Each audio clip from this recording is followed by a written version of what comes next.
Tonight we are doing a kind of a hybrid. We have some people remote and obviously some people in attendance here tonight. So I'm just going to ask as we open the public to the different hearings that we try to let everybody speak one at a time. And if everybody at home can just mute until you're called on. Also, we have one zoning board member, Jeff DeBona, who is at home. So he is voting on the first item, Kimball Towers. So that vote will be a roll call vote.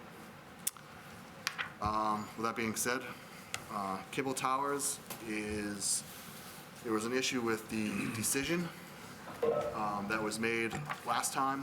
One of the conditions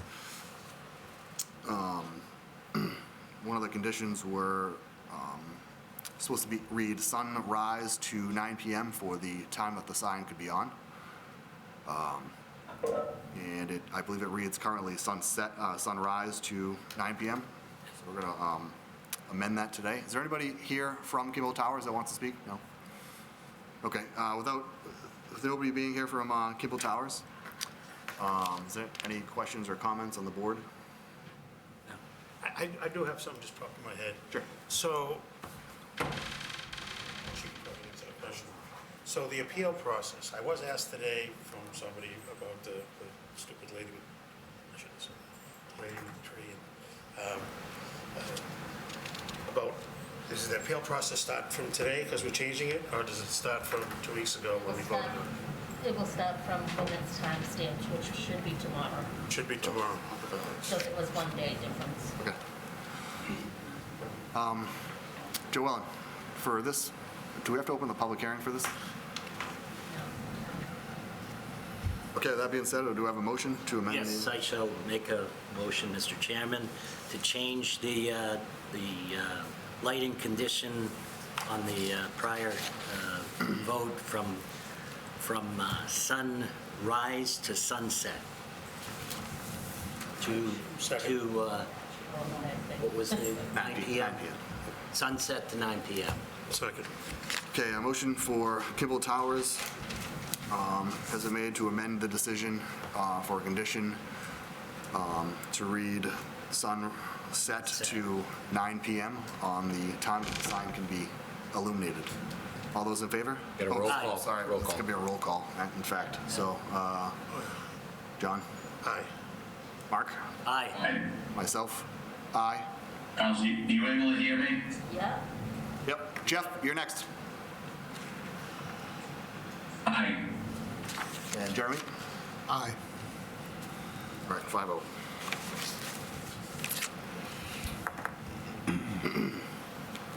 All right, next on the agenda is a continued hearing, 1 Raymond Road. If anybody is here, they can come up to the mic.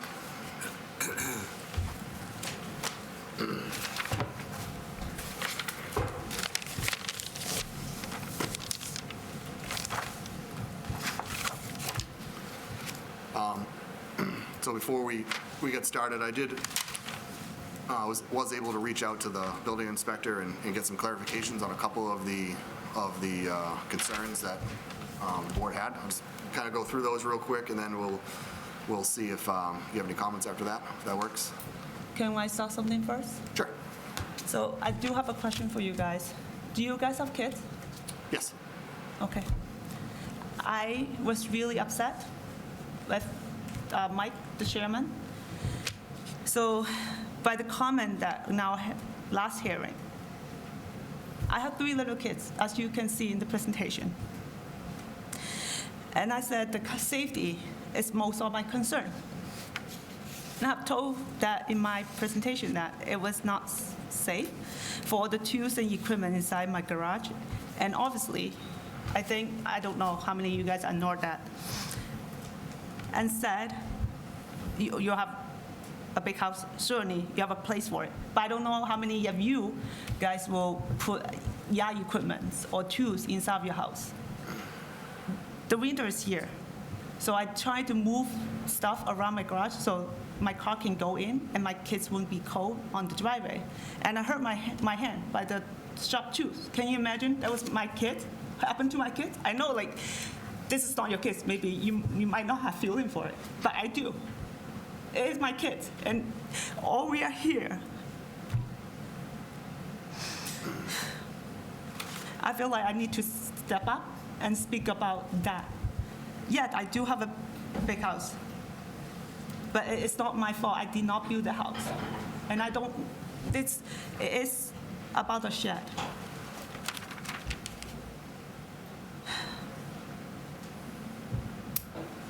I think there's always exception to every rules, and that's why we're here for variance. And all I want is a big enough shed to put my stuff so my kids won't get hurt. And please, don't mention about my house. We are focusing on the shed. Thank you. Thank you. So let me just go through these couple of questions real quick, and then we can maybe take some comment from the board and the applicants and go from there. So for any, I think last time it was we talked about structures being 120 square feet or less, not requiring a permit. That is, according to the building inspector, every accessory structure in Burlington requires a permit, regardless of the size. And according to the building inspector, every accessory structure in Burlington has to abide by the setbacks in the bylaws. So if you were to build a 5 by 10 shed, it would still have to be outside of the 15-foot rear and side setbacks. So looking at your backyard basically is, so your front yard, sorry, is Church Lane. So your backyard is basically that whole back portion where your shed is now, that whole rear area. It's roughly, rough numbers are I think it was 1,100 or so square feet in the back, which means you could put a shed up to about 220 square feet or so in the back, by right. So with the 8 by 20 shed that you've proposed now, one of the variances that you'd be looking for, you don't need it anymore. You wouldn't need it for that.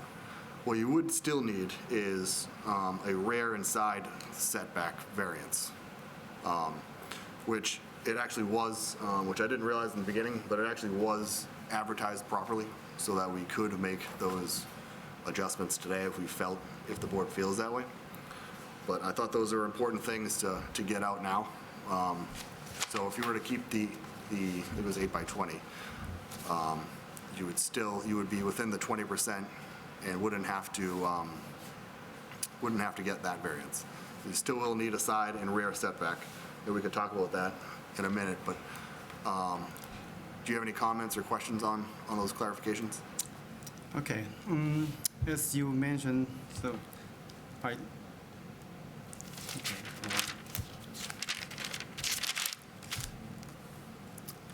We discussed that last hearing, so the most concern is about the size. So we will propose the shed is under 120 square feet as our final plan. So we are trying to keep it simple, so it is all about the shed itself. And it doesn't matter how big the house is. And we are seeking the variance to construct a shed, which we have to kind of. And mostly there are 3 concerns. So can we talk about it one by one so we could make it clear? All right, the first is like the location, the second is the size and the setback. So we'll talk about the location first. And as this shed going to be constructed, will be the corner as it is right now.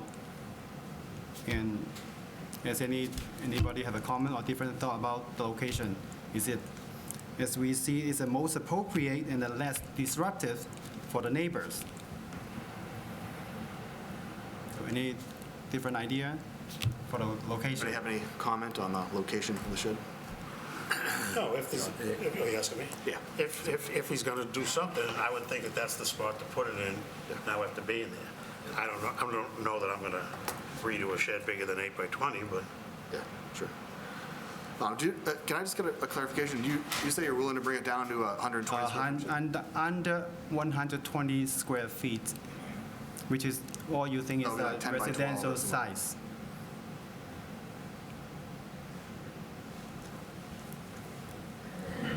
What size does that make it? That'd be like 10 by 12. Mark, do you have any comments? Now, based upon, your comments, your clarification, and John's question, I don't have any objections based upon the proposal as I'm hearing it right now, so. Jeremy? I don't have any questions either. Joe? Yeah, so I get your point about the safety of kids. It's always about safety of kids, but we do have a zoning we have to abide by too, and I think the fire department has the 10-foot setback, but they gave an exception in this matter, which is making it possible to get to your 120 square feet. So I think you should be happy about that. But we also got the zoning we got to deal with. Excuse me, can I ask a question? I need to confirm, do we have to have 10 feet So, away They gave from you an the exception, propane so tank? they don't need the 10 feet on that side. Okay. the But there chairman is a was able to... 10-foot rule. Yeah, the chairman was able to speak with the fire department, and they said they get to your shed a couple of different ways, so it sounded like it would be all right, so. Okay. So so the size and the location, you're all okay with that? Yep. And the last is the setback? The So location. we can just hold on one second. So Jeff is at home. Jeff, do you have any comments? I don't have any at this time, no. Thank you. And the last we'll talk about is the setback, which is we all talk about now. And the house is built this way. And it's what I did. I didn't build a house. And if I could, I would be more happy to do the setback. But unfortunately, the house is right there. So the biggest place is 15 feet from the property line. I cannot do it at all. So that's why we are here to asking for your variance. Yeah, and I tend to agree. I appreciate that you're willing to come down to the 120 square foot size. I think that's more appropriate for the lot in general. I think no matter, well, I don't think I know, no matter what you put back there, you're going to need a variance because of how close you are to the lines. I think that every home needs a place to put all their residential lawn equipment and snow equipment, all that. And I think you require something there, and I think that you can't put it on the other side because of the way it's sloped and what else you have out there already. So, in my opinion, I think a 120 square foot shed makes sense. I don't know what anybody else thinks on that. I'm okay. So, I think if we don't have any more questions from the board right now, I think we can open it back up to the public again. And if anybody's in the audience, come on up and there's a microphone.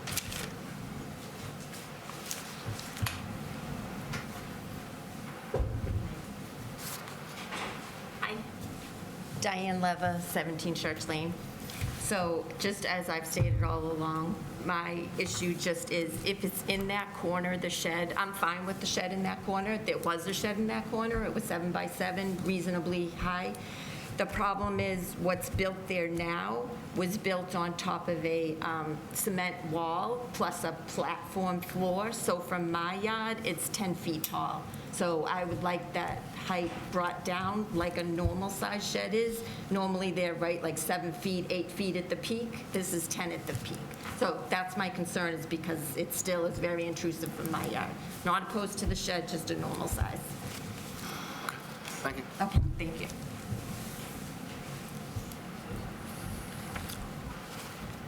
Is there anybody else in the audience? Sure, go ahead. Or as she mentioned, like what's the rule for considered as a structural? What's the height limit? It's higher than 8. I don't know exactly. I believe it's 20 feet, but I'm not 100%. If it's like by law, anything lower than 20 feet would not violate. I think that will, Right. well, whoever makes the motion will be able to put in a height restriction on it if they wanted to, so. I'm sorry, can I just Sure. go back and ask? I guess, why does it need to be that high? I guess it's Even just... being I want to be 20 feet, I said, no more than 20 feet, it doesn't violating the law. I don't want to speak Have for to be the, under 7 or 8 as like what you do in your side. It's not that mean. appreciate your passion on the subject, but, Thank you. you know, It's I know on- that I won't, me personally will not vote for a shed until we put a height restriction on it, so. Okay, perfect. Thank you.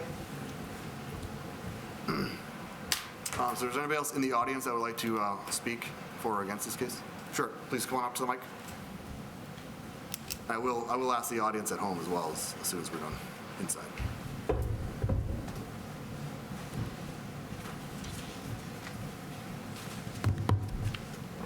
Thank you. Shari Ellis was here at the last hearing, town meeting member and also on the zoning bylaw review committee.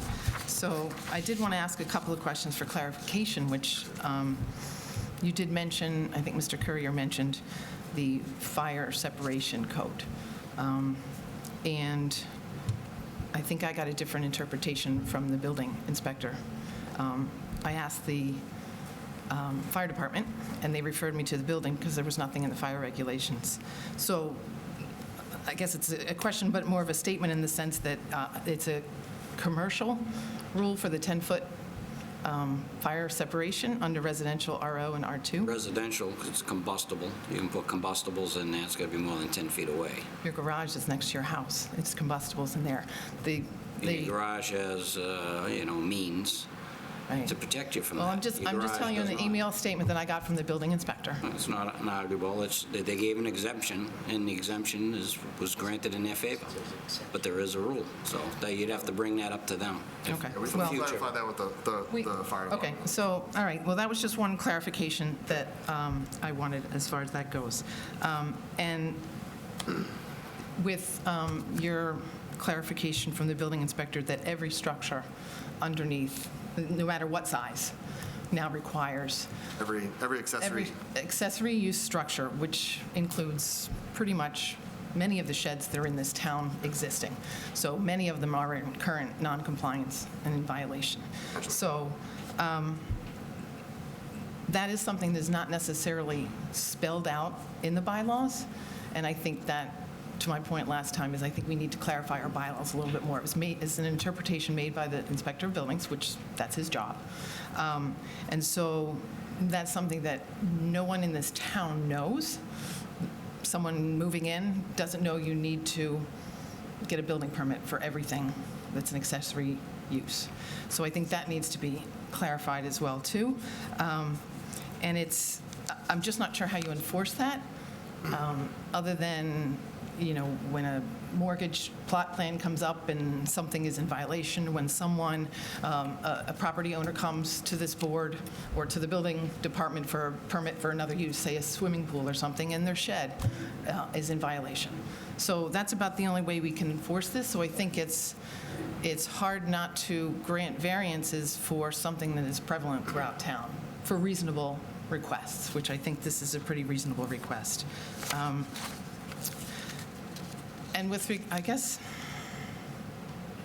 a couple of other points. I mean, this really goes back to the zoning bylaws, and being on this committee that's supposed to review these, this has really brought to light a lot of things that need to be clarified, and I will work to clarify some of these so we have less interpretations.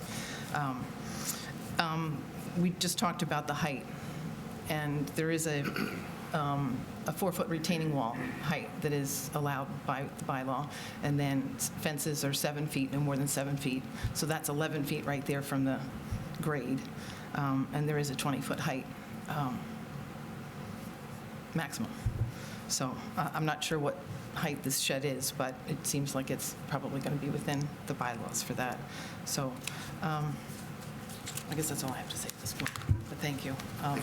I will certainly work to, if this is indeed the interpretation that every structure needs, you're going to be doing a lot of shed variances. And I would like to work it so that the building department doesn't have to have applications, $50 every application for a building permit for any structure. Yeah, we'll only see them if they're within the setbacks. Right, I mean, and what do most people do in the shed, with a shed, is they put it in the back corner of their yard. Sure. And in these smaller lots, there's not much place to go other than in the setback. So I think it's in all of our best interest to maybe, clarify those things a little bit more in the bylaws, so thank you.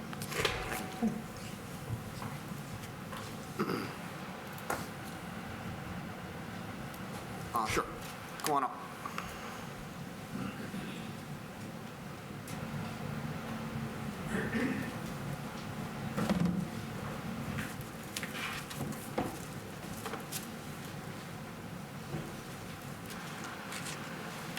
Hi, my name is Patty Angelo. I'm a town meeting member. Probably been a town meeting member longer than some of you people have been on this earth. I'm not as up-to-date on the zoning bylaws as Sherry is. I mean, she's right on top of them. But the 15-foot setback really bothers me. I can understand if people have a problem and they come to you because they need 6 inches or a foot, but to do away with the 15-foot entirely just drives me crazy.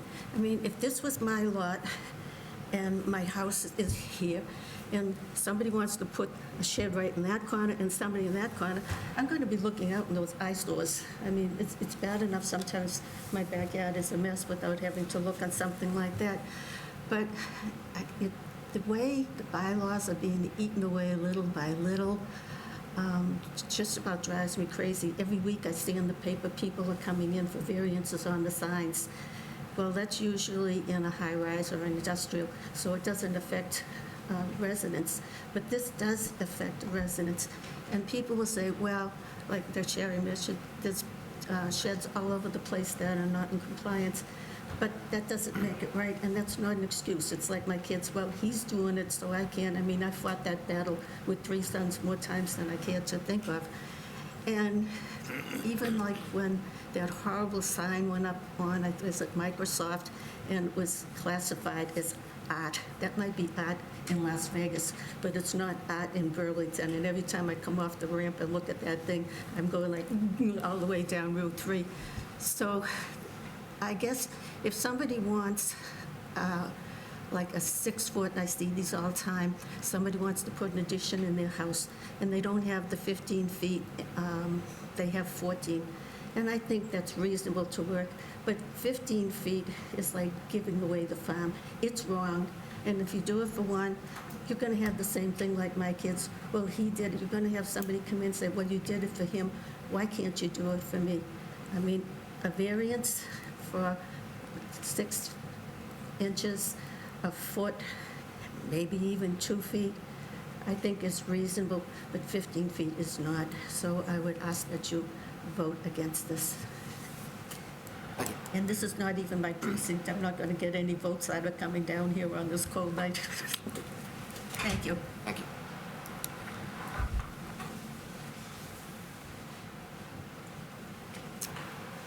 Is there anybody else that would like to speak for or against in the room currently? All right, seeing none, is there anybody at home that would like to speak for or against? I'll just remind you to please do it one at a time.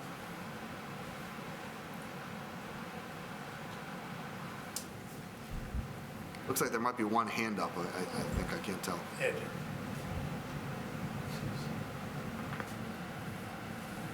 Had a hand? He's unmuted. looks like a hand. Ed, would you like to speak for or against? Maybe he's muted. No, he's not. No. Well, we'll give him a minute before we talk about closing the public hearing. I will say, I just want to make this comment now that the zoning board is required to take each case on its own merits. Chapter 40A, Section 10 gives us the prerequisites for what is required for a variance. In each one, we don't make precedents here, so each case is done on its own. So just because it is good for one person literally doesn't necessarily mean it's good for another. So just wanted to point that out. Ed, if you're looking to speak, now would be a fantastic time. Okay. So I guess there's nobody else that wants to speak on this. I think at this point, we could probably close the public hearing, but I'll leave that up to the board. I'll make a motion to close the public hearing. Second. All right, this doesn't have to be a roll call vote because Jeff is not voting on this. So motion has been made and seconded to close the public hearing. All those in favor? Aye. So are there any more comments from the board? No, I'm just interested to hear how big it's going to be. I want to hear what they're going to do for the height restriction. Sure. Do something. Yep.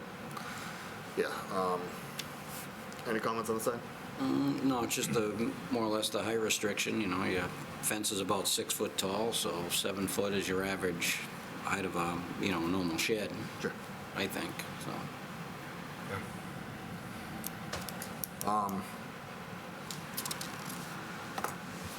So I think if we were going to make a motion to approve on this, is the shed going to be 10 by 12? Is that the size? Under 120 square feet will be 15 by 8. It would be The 15 same by 8. as 10 by 12. So it's still 120 square feet. Yeah.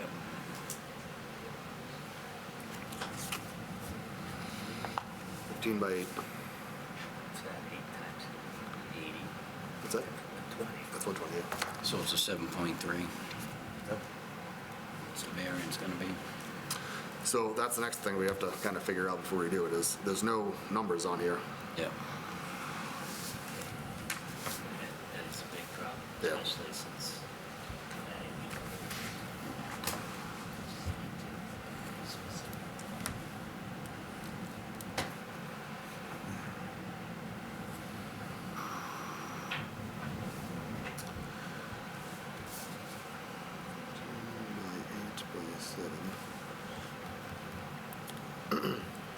It's really a matter of where it's going to be. I don't know how we would do that without.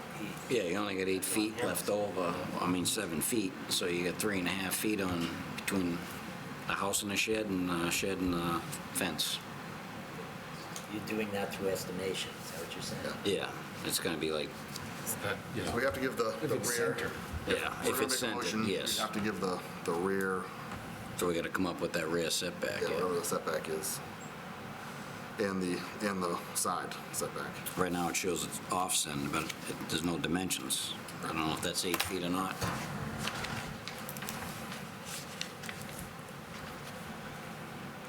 Could always ask to have the plan updated with the Yeah, that- numbers on it. That seems to make sense, or that would be understanding. Understanding that we would approve it. So here's our concern on the board, is that typically when we approve a variance for anything, we typically approve it to a plan so that when the building inspector gets it, he knows exactly where that shed's supposed to go. On this plan, those numbers aren't on here, so we need to know, basically, I can show you if you want to come up, but we need to know the number, the amount of feet the shed is going to be off the side of the house and off the back of the house, And off the rear property. off the rear of the At property. this point, like the shed, the door going to be open on the bigger side. If it's, there will be most convenient to take in tools in and out because it's only narrow shed. It's only 8 feet wide, the width, and if the door on that side, at least you have a 3-4 feet. You could turn around some of the tool to put it back in. Or So I think that typically what we would ask for from the applicant is a plot plan just like this with the actual shed to scale on it, 15 by 8, with the actual dimensions on there to have somebody put the actual dimensions on there that you mean is how on far away from the property line? from the property line on the back and the side.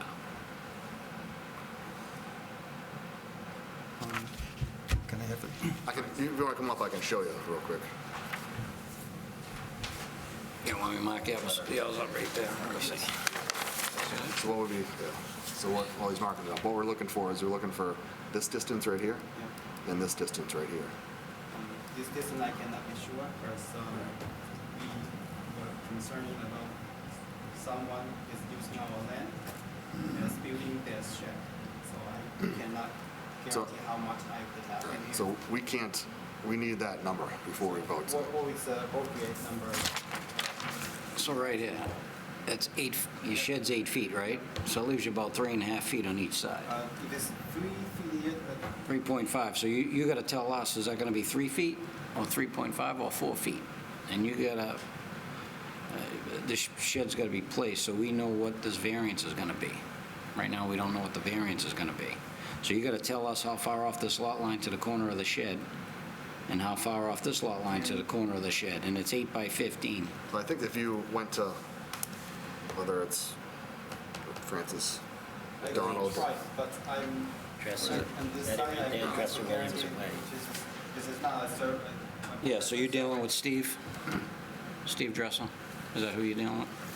Yes. Yeah, so go see Steve. He'll know, oh, this is back in 2018, so it's technically out of date anyways.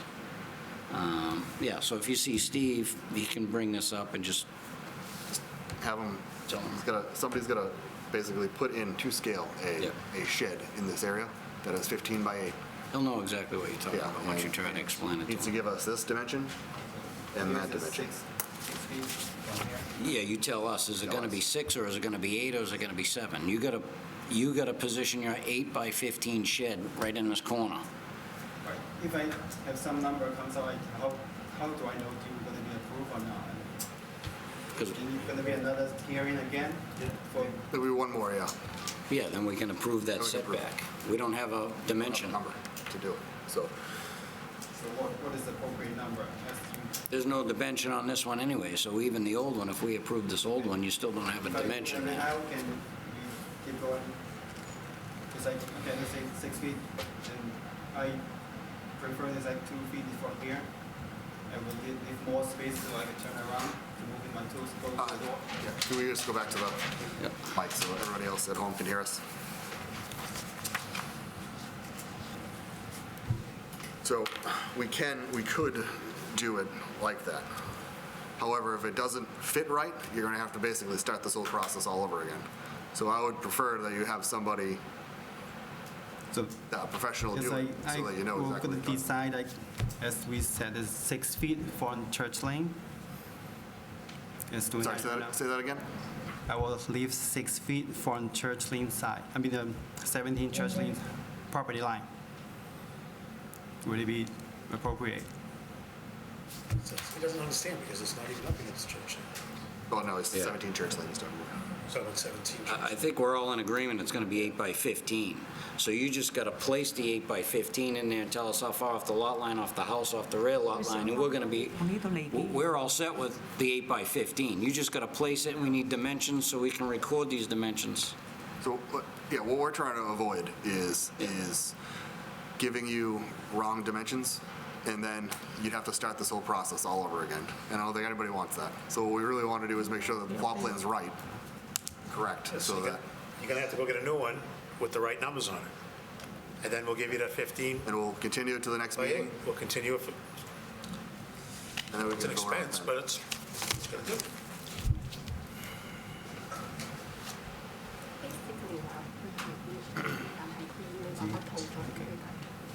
So we'll come in next hearing for all the numbers. I'm sorry, say that again? We need to, you need me to confirm all the numbers, then come Correct. back. Yep, yep, and we can continue it to the next one, and then we can, somebody can make a motion, and we can go from there. I think that, my personal opinion is favorable on the 15 by 8 with a height restriction of 7 feet. I don't know what the rest of the board, how the rest of the board feels. 7. 7 feet. I think it looks favorable, but we can't, Can you repeat the height? 7 feet. 7 feet. He is, I don't think 7 feet is something suitable. He's really tall. This time. And you think, 7 you feet is kind of tall. nail your back, it's not something like every time you go in, you need to, the bylaw says 7 foot 2 is habitable space, so 7 foot for a shed isn't, out of the ordinary. So, a lot of houses are 7 foot 2 habitable space. I have a question. I'm sorry that the public hearing's been closed on the case.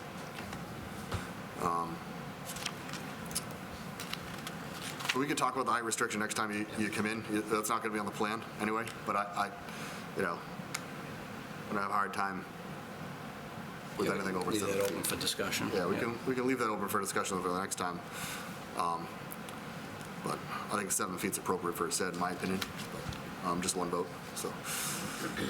I think that's the best course of action. If you can update that, if you can send it to Joellen before the next meeting, and we can continue it till then, and then take a vote on it when we have the right plot plan. I think that's the best way, so we don't have to, there's no screw-ups, and we don't have to start this process again when it's over. Is that all right with the applicant?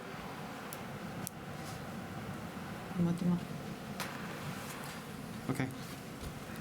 Yep. When is the next meeting? 18. Thank you so much. Motion. Sure. Make a motion. I'll make a motion to continue to the 18th. To the 18th. Second. Yeah, motion has been made and seconded to 1 Raymond Road to be continued to 1/18/22 at 7:30. All those in favor? Aye.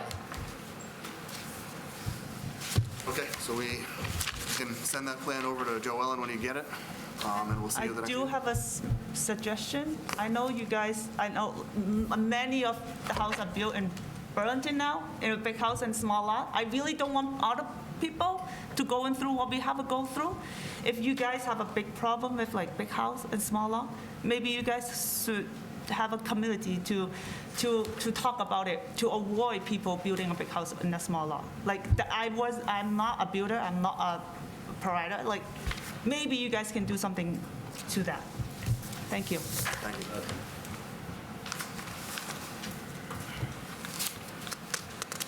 Okay, for the next hearing, it is rear of Chandler Road, AKA Drake. Mark, can you read that into the record for us? Yes, sir. The petition of Litchfield Company for property located rear of Chandler Road, also known as Drake Road, Burlington, Mass., is shown on Burlington Assessor's Maps, map 19-10. I took some. The applicant is seeking a variance to construct a single-family house within the minimum 100 feet front property line, 63.05 feet. Request is in violation of the minimum frontage requirement of Article 5, Section 5.2.0, and dimensional requirements set out in Section 5.1.2.1-5.1.2.5. All right, thank you. Applicant can introduce themselves and give us a... Good evening, Mr. Chairman. Thomas Murphy here on behalf of the applicant. With me at the table is Chris Mello, who's my client's engineer in this project. By way of background and just introducing the project, Mr. Chair, I'll just run through the details of the application. The parcel in question is about 4.5 acres in size. It's located up towards where the reservoir is at the end of Drake Road. Goes behind houses along Chandler Road. I think the dimensions of the lot are about 1,500 feet on either side. It's a triangle-shaped lot, and the back of it is 400 feet or so. So it's a almost 4.5 acre lot. The property is owned by Murray Hills, Inc. My client has a purchase and sale agreement with the current landowner to purchase the lot. His intention is to build a house on it. He intends to live in the house, so it's only going to be one house, one lot. Under the bylaws of the town of Burlington, you need at least 20,000 square feet in area for a buildable lot. Clearly, we have that. You also need 100 feet of frontage, and we don't have that. As is shown on the plan that was submitted, the frontage is about 63 feet on Drake Road, at the end of Drake Road. So the variance that's being requested is a frontage variance, going from 100 feet down to 63.05 feet, I believe is the exact dimension. As the board is aware, there's statutory requirements under Chapter 40A that an applicant has to establish in order for a board to grant a variance. I'd certainly submit to the board that in this particular case, this property does meet the requirements required under the statute. As set forth in my application, literal enforcement of the zoning regulation will prevent the applicant from being able to construct a house as proposed due to the frontage issue. This would create a substantial hardship on the applicant, financial or otherwise, as without a frontage variance, he would have to essentially create a cul-de-sac, a road with a cul-de-sac to create the frontage. There are circumstances relating to the soil conditions, shape, or topography of the land, and especially affecting the land for which the variance is sought, which do not affect generally the zoning district in which it is located. That language is taken straight from the statute. Specifically, in this case, the shape, size, and topography of the lot. Obviously, it's a large lot. There are some wetlands down towards the Drake Road end of the property. And the lot spreads out as it goes away. As I said, it's a triangle shape. I would submit that the relief sought will not cause a substantial detriment to the public good. If the option is to put in a road and a cul-de-sac, that clearly is going to be more disruptive, I would submit, aesthetically and otherwise to the area, with a lot of hot top and pavement and whatnot, as opposed to a driveway going from the end of Drake Road into where this house would be situated. So for that reason, I would submit that by allowing the variance, you will not be causing any substantial detriment to the public good. It also does not substantially derogate from the zoning bylaw. Purpose of frontage variances, frontage requirements in the zoning bylaws is to create spacing between houses so that nobody's right on top of each other. Obviously, one house on a 4.5 acre lot of land is certainly not going to be very dense in terms of what the purpose of that bylaw is. So the proposed house will conform with all zoning setback requirements. And as I said, you essentially have one house on a 4.5 acre lot.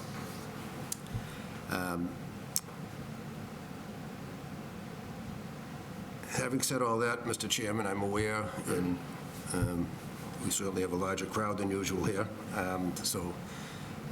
But we did receive a letter from, or I received a copy of a letter from Larry Cohen, Chairman of the Conservation Commission. And I preface this by saying I have nothing but respect for Larry and his board. They do great work, and Larry's been doing it a long time. One of the points in his letter was that the Conservation Commission hasn't had an opportunity to review this or to speak about it at a Concom meeting. And I know that they asked that this matter be continued to a further date. I just wanted to point out, and like I said, fully understanding their concerns and their interest in this matter, this project, it has to go before the Conservation Commission. I mean, there's all sorts of permits and approvals that would be required from the Conservation Commission in order for this to eventually move forward. So there certainly is no attempt to get around them. We fully anticipate having to go before them, and there'll be public hearings, and they'll certainly have the opportunity to fully review all of the material. We have a wetlands expert that will present to the Conservation Commission, dialogue with them and staff, and that's the way these things typically work. So I didn't want to get bogged down so much tonight in Concom and wetlands type discussions, because frankly, this board's not, that's not your area of expertise. And the Concom certainly is fully able to deal with that when it gets before them. In my opinion, and I respectfully submit, this board's job is to decide whether or not the statutory requirements to approve a variance have been established. And that's this board's job. A lot of boards in town, everybody has their own areas of expertise and areas that they're in charge of, and variance is what you guys do. I would submit, frankly, that this is a classic variance situation, given the topography of the land. You've got a 4.5 acre parcel, which conceivably, if you put a cul-de-sac in there, and there's plenty of room to do it, you can get 2 or 3 lots up there, along with a big cul-de-sac. There is some wetlands at the tip of the property, and again, that's the definition of a variance, when there's something on the property, topography speaking, or ledge or wetlands or whatever, that causes a problem with being able to use your property how you'd like to use it under the bylaws. So, again, I would just submit to the board that as far as, in my opinion, this is a classic situation for a variance, because in this case, a 15-foot wide driveway with one house is certainly a lot less obtrusive than a roadway that has to be, by bylaw, a 40-foot layout. You know, it's not built that wide, obviously, but 40 feet with a 100-foot wide cul-de-sac. That's a lot of pavement, a lot of hot top, a lot of trees coming down in order to accomplish that. So with that, Mr. Chairman, and like I said, I understand there are people here, and I'm sure people want to be heard, and I'll be happy to answer any questions. Mr. Mello is here from an engineering standpoint. Any questions along those lines, he'll be happy to jump in as well. Sure. Thank you. Thank you. Jeremy, any questions?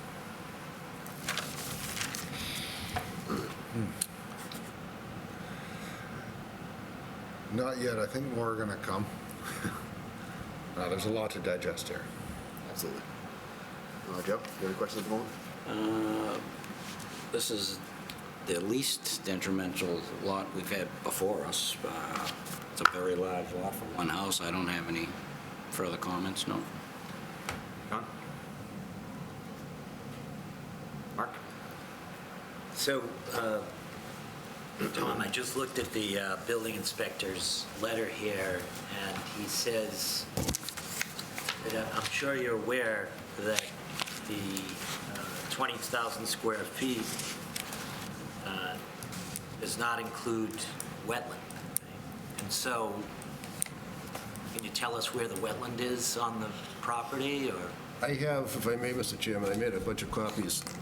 This is actually an aerial picture that Larry sent with his letter. I don't know if Sure. it eventually reached you guys or not, but I made some copies. But it actually gives a bird's eye view of the lot. And if you, once you get it, if you look at it, Oh, okay. there's So you, the lot's highlighted in, sorry. So, the lot's highlighted in blue, big long triangle in blue. so what you're saying is it's so de minimis that What I it have, doesn't screenshots impact of. No, it's 1,000 square foot. Yeah, no, there's more than enough land even backing out the square footage. And the only reason, frankly, the wetlands is a bit of an issue is that it's right down in the area where we're going to be accessing. So It's just, if you look at the original, the plan that was submitted with this, there's about a 200 to 300 square foot area where the driveway would go through the edge of the flagged wetlands. And there's processes through the Concom filing where you can deal with that and replicate it elsewhere, or whatever everybody feels is appropriate. So with the proposed driveway as shown on the plan that was submitted with the application, It bumps into about between 200 and 300 square feet of the edge of the wetlands. I don't have any other questions at this time. Jeff, at home, do you have any questions? I'm gonna wait to hear what the public has to say. No questions. Thank you.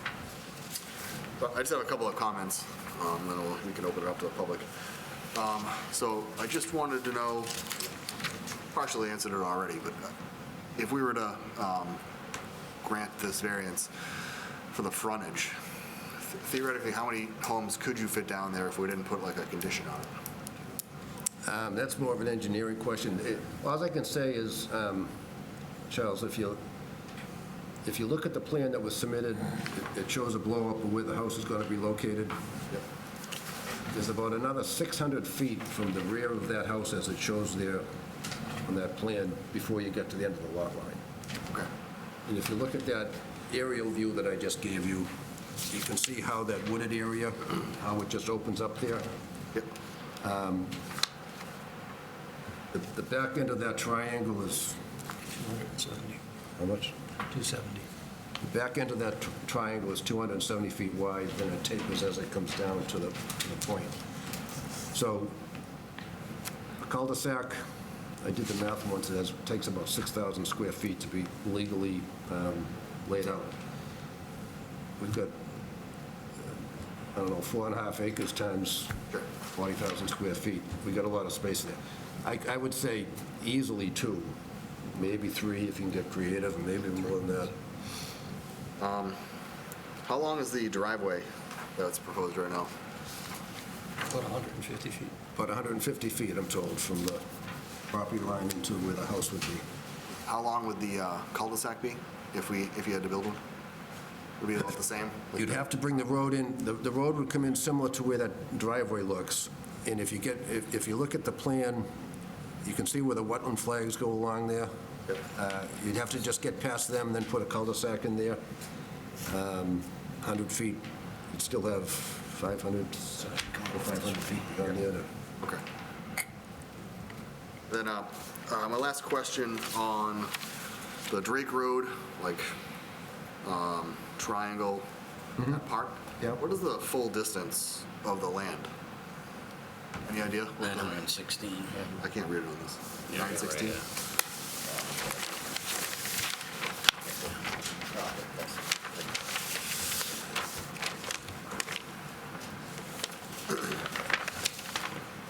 So this is on like a main road? You wouldn't have a frontage? Well, I mean, Drake Road is essentially a dead end right there. It's a semi-cul-de-sac. Yeah, I'm just trying to, because the Drake Road is only 63 or whatever feet wide, that's why the frontage is what it is. You actually have 900 feet of front yard, technically. Yeah. Okay. Okay, if there's no other questions or comments from the board, then I think we can open this up to the public. Is there anybody here from the public that would like to speak for or against?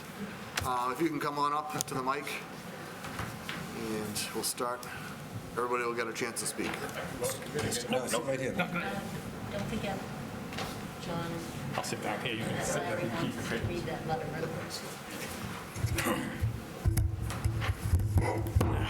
Introduce yourself. Good evening. My name is Bill Boyven. I am a member of the Conservation Commission, but I am not speaking on behalf of the commission this evening. I'm making a personal statement because the commission hasn't yet met. I know that Mr. Cohen wanted to read the letter into the record, so hopefully you'll give him the chance to do that as well. But my statement is this. I think we're not seeing the big picture here. The big picture is the aerial picture that you have in front of you. The lot that is in question is actually and clearly part of a larger forest. That forest is a collection of individual trees, wetlands, plants, and animals. It in itself is one large living, breathing organism. The animals in it, the bacteria, the insects, the birds, the mammals, they eat the leaves and they eat the fruit, and as it falls from the trees. Their digestion composts this material, their waste material, and even their dead bodies feed and nourish the trees. The animals support the forest supports the animals. Even though most of us residents of Burlington don't actually live in a forest, we are very dependent on the forest to support us as well. The forest provides emotional support for individuals, allowing a sanctuary to escape from everyday stress and a place to walk with our children and enjoy the wonders of nature. The forest provides clean air, generating oxygen and filtering out the noxious crap that we and our machinery emit every day. The forest and its wetlands provide flood control. In this project, they're talking about having to fill in wetlands just to gain access to this property. Wetlands are nature's sponges, preventing uncontrolled sheet flow of rain and flood water. You see what happens in California when there's a lot of trees burned to the ground. What's next? Mud floods, because there's no trees to absorb the water, there's no wetlands to act as a sponge. A single mature tree will remove from the ground and exhale through transpiration 100 gallons of water in a day. 1 million gallons of water per acre in a single growing season. In this lot, if you were to just develop that one house at a half an acre to create the long driveway, the large house footprint, and some kind of reasonable yard space, in each growing season, 500,000 gallons of water would be left in the ground, more than is there now, just from the lack of evaporation of the trees. Sorry, can you say that number again? 500,000 gallons in a half an acre in one growing season. People don't appreciate the value of trees in holding water and removing it from the ground and exhaling it into the air. And that water that would be then left there would have to go somewhere. The wetland wouldn't be there to absorb it, and it would perhaps affect water levels in abutting lots. In addition to that, cutting one tree not only affects that tree, but surrounding trees as well. Have you ever noticed that when you cut a tree down, in a couple of seasons, new branches emerge from around the trunk? Well, that trunk no longer has leaves to create the pump, to draw nutrients to create those branches. So how can that stump do that? The other surrounding trees send it nutrients. They sacrifice some of their own energy to help their greater community. If one tree is attacked by insects, it generates noxious chemicals to help repel those insects. All the trees around it also generate the same noxious chemicals without having been invaded by the insects. How do they know to do that? That tree tells them to do that. That tree communicates, sending information through the large network of intertwined roots. All these hands are truly holding hands. All these trees are truly holding hands underground in a large network of roots, supporting each other, both physically and physiologically. So cutting this one portion of a forest would remove the portion of the forest, but it would weaken the neighboring portions as well, and therefore weakens the effectiveness of the forest as a whole and reduces the many benefits the forest provides to our community. We should be trying to preserve trees in forests, or even to expand such protections, not granting exemptions to allow more development and to squeeze more houses where current bylaws and regulations really don't clearly permit. So on behalf of the abutters and on behalf of the greater community and on behalf of the forest itself, I respectfully ask that you deny this request for a variance. Thank you. So I have a question. Yes, please. How big is the forest? It's the whole conservation land there. So what's this? I don't know how many thousands of acres it is. I do not, off the top of my head. I probably should, being on the Conservation Commission, but I don't. This is a small percentage, but it is a part of the contiguous forest, and we're nibbling constantly around the edges. And again, it's not just this one piece that's affected. It does, the effect mitigates into the greater forest as well. So And pushes animals and out and stuff like that. I have a follow-up question, I guess, on that. Does the town own the rest of the land in that area? Do we know? The conservation land is owned by the town. The Conservation Commission is officially an abutter to this project as the stewards of that land. Okay, thank you. Thank you. Can I say something to this? Yes. This is not part of the forest. This is private property. The forest doesn't recognize a dotted line on a map. That's my point. But the town does. I understand that. The town does. And we're only being asked, do we want a cul-de-sac in there, or do we want a driveway in there? Or do we want to deny the variance and not allow any building at all? We can deny the variance for the frontage and then they'll put in a cul-de-sac. They'd still need the access. The access would be through the same point. They'll create the frontage with the Yeah, so cul-de-sac. they have the ability to, if we were to deny this variance, they have the ability to build, basically extend the road and build put a road in a there. cul-de-sac to get the 100-foot Then you'll have 2 or 3 required. houses. Yeah, it shows this lot was created in 1969, so this Which is, predated the regulations designed to protect the Yeah. forests and the wetlands. So, and that's just important enough. So that's what's before us. So everyone understands, it's, do you want a cul-de-sac or do you want a driveway with one house?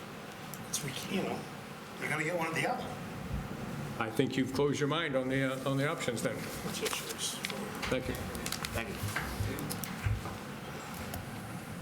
So I just want to remind everybody that I'll let everybody speak. At some point, we're going to do the folks in the room first, and then I'll get with everybody virtual after, so it's a little bit more as organized as possible. So if there's anybody else in the town meeting room right now that would like to speak, sir, if you'd like to come up to the microphone.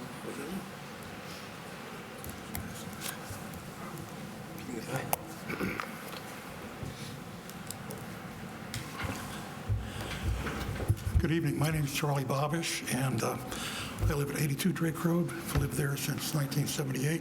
Excuse my voice. I should have brought a bottle of water.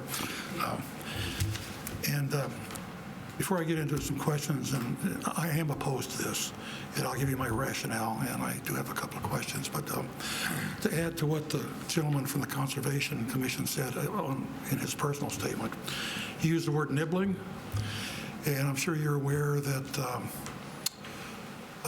it's the Mill Pond Lane. There's now 3 houses where there was timber. I understand that at the very southeast end of town line, there's now a home being built. So he's absolutely correct that we're nibbling away. And in some cases with good intentions. Do I understand you correctly that this is to be his personal home? Correct. Okay. Sir, can you please speak closer to the microphone? I'm having trouble hearing you. Oh, okay. How's that?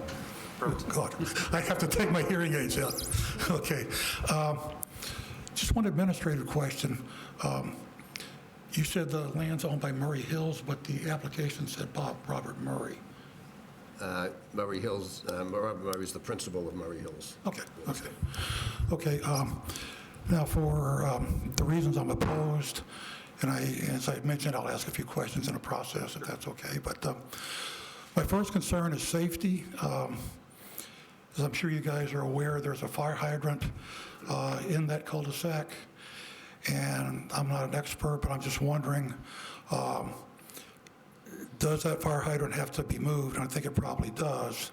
And if so, does that create an increased safety risk for the homes in the cul-de-sac, as well as if this is approved for Mr. Litchfield's home? And I don't know the answer to that. So I would suggest that the fire department would probably have to weigh in on something like that. Sure, I think that, Fire department will, planning board, board of health, everybody weighs in. And Okay. if something has to be moved, it can't just disappear. Oh, I understand. It'll be put in a different place.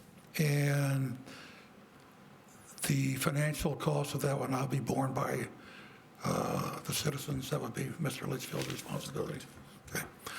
Okay, next, water supply. I mean, we all know the situation we've been in. And at face value, adding one more home, probably no big deal. But again, with other homes being built. This is actually the Oh, that's the mic? Okay, thank you. Those of us who are over 30s are sometimes technically challenged, but I didn't realize that either. I didn't know that either. again, are we saying here that the continuing process after this judgment would delve into potential issues with the water supply for the area? So, yeah, the zoning board is just one stop of many that they'll have to make to get this approved. I think it pretty much goes to every department, if I'm not mistaken, so. So we'll be back, we abutters possibly. Not to this board, Not to but maybe this board, but okay. maybe to a different board. Then the other thing is snow removal. You may not be aware of it, Mr. Litchfield, but right now, the snow in the cul-de-sac itself is pushed off the east end. If that is opened up, does the snow remain in the cul-de-sac? Does it get moved somewhere else? And on a pocketbook issue, does that increase the cost of plowing to the town? Next concern I have, the positive or the public good was explained. And in my way of looking at it, if my arm is neutral, and this is positive public good, and this is negative, the public good as conveyed in the request for variance says, I want to create a driveway, and that's the minimum amount of disruption, but that's negative. But if you don't allow me to do that, then I'm gonna have to build a road, and that's even more. There's nothing said about a positive public good. And I would use a rough analogy that's kind of like me coming to you guys with a pair of pliers and saying, I want you to let me pull out one of your front teeth, but if you don't, I'm going to pull out two. That's going to be even more painful. So I'd go with one. go with one? Yeah. Okay. So you like pain. I'm saying that there's no discernible public good as conveyed in the documentation. Then a question, how long, assuming this all goes through the entire process, what's the anticipated length of construction? You know, assuming good weather, that's a terrible assumption. I think it's kind of a variable as to how long the permitting process will take. I mean, but after that? After that? 6 months. 6 months. 6, okay, thank you. Okay. Now, you said that, Mr. Litchfield, or you said, Tom, that the house is going to be personally owned. Correct. So there's no plans to subdivide? There's no plans to subdivide it. Well, let me strike that. If it goes through as we're doing now, or as we're proposing it be done, it's just going to be one house for his use, and he's willing to put a restriction or have the board put a restriction in it saying it cannot be further subdivided into any more. I'm sorry, it can't be? It cannot be further subdivided into other buildable lots. Okay. So it would be one and done. Okay. If he has to go the subdivision route, if this variance is not permitted and he has to go the subdivision route, then at that point, that's obviously going to increase his costs because he's got to put in a roadway in a cul-de-sac. At that point, you know, from a financial standpoint, you'd probably have at least 2 lots, maybe 3. Because that's, I think, my concern, and you may hear this from other people, but is just a camel's nose, to be very candid. And obviously, we don't want that to happen. Is it a what house? A camel's nose. Oh, a camel's nose. Not heard that term? Under the tent, one house, Yeah. subdivide, next thing you know, we've got 3 or 4 houses up there. Like I said- And then there's a cutout up on town line that's never been completed. Does that come down, and then Drake Road No. becomes a thoroughfare? If this goes forward via a variance, there'll be one house there. Mr. Litchfield plans to live there, and he's willing to accept a condition that there'll be no further subdividable, buildable lots. Okay, so that's another case of, there's pain involved. Yeah, so I If got we a question for minimize Mr. your Murphy. pain, So minimize your pain. if the frontage got denied and the owner went in and put a cul-de-sac in, and this could exapgerate to 2 to 3 additional lots. A cul-de-sac under the current planning board requirements, the regulations, is a 100-foot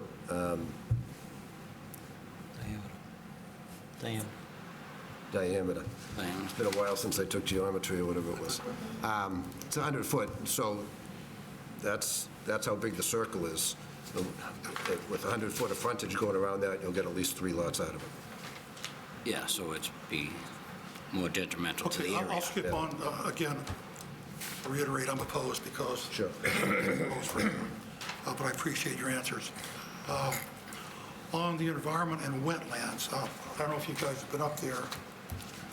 I'll pass it out. Sure. You guys, I have that. Thank you. I took these pictures yesterday and used the fireplace on the east end as a point of reference. And you can see cul-de-sac does go further to a row. You can see a row of down limbs. But then I walked over to that row of down limbs, and you can see there are spots of standing water. I think that's probably wetlands. I'm not the expert, but that's where the driveway road would have to go through. So again, They showed it on their own map. I don't mean to Yeah, interrupt. that's all right. No, I just wanted to give you that so you can see that too. That's the entrance. This is the entrance right down here, Drake Road. See that green? That's wetlands. So that's right the entrance. So they know that. Okay. They have to litigate that Okay, gotcha. through conservation Yeah, and such. I have a private pilot's license, but I lost the ability to fly years ago. I couldn't make a map like that, so I went out and took pictures yesterday, so. Okay, again, I don't want the wetlands jeopardized, I don't think you guys do either. Since we've already heard about conservation, just one last question, and for me, this is kind of, I call it a pocketbook issue. What's the likely effect on the appraised value and hence the taxes on all of our homes in the area if this is built? If most of us are retired, fixed income, don't want to see our taxes go up unnecessarily. Does anybody know? Taxes are, every property is assessed by the Board of Assessors based on what they consider it to be worth. I'm not sure that this house will affect any abutting houses in any appreciable. Well, let me ask you a different way. Do you think it'll increase the value of homes in the neighborhood? Certainly, Mr. Litchfield's going to build a nice house. Well, yeah, I'm sure he will. I mean, obviously, the values in town across the boards have been going up substantially over the past few years. I don't think that's tied into any one particular house that somebody built somewhere. That's just the general nature of the market right now. So I don't think this particular house is going to have any substantial effect on neighbors' tax bills. I've never heard of one house doing that. I just wondered if perhaps Mr. Litchfield has some data from his experience building in the town of Oh, what he tends does. to happen when he puts in a house or a couple of houses. This is a nice neighborhood with nice houses, so it's not going to, I think this, whatever he builds there, I'm sure it'll be a nice house, but it's not going to be appreciably nicer than what's down there. Okay, well, again, I'm trying to be very polite. I am still opposed. I appreciate your answers. Thank you. And to you guys on the committee as volunteers, I appreciate your service. And myself and one other gentleman, Frank Martin, were former presidents of the Burlington Hockey and Skating Association, so we understand the joys of volunteerhood. And I appreciate what you're doing. Thank you. Thank you.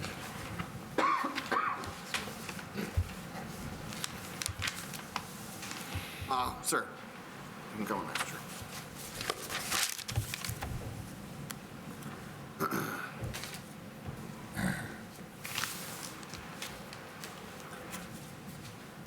Frank Martin, 52 Chandler, one of the abutters.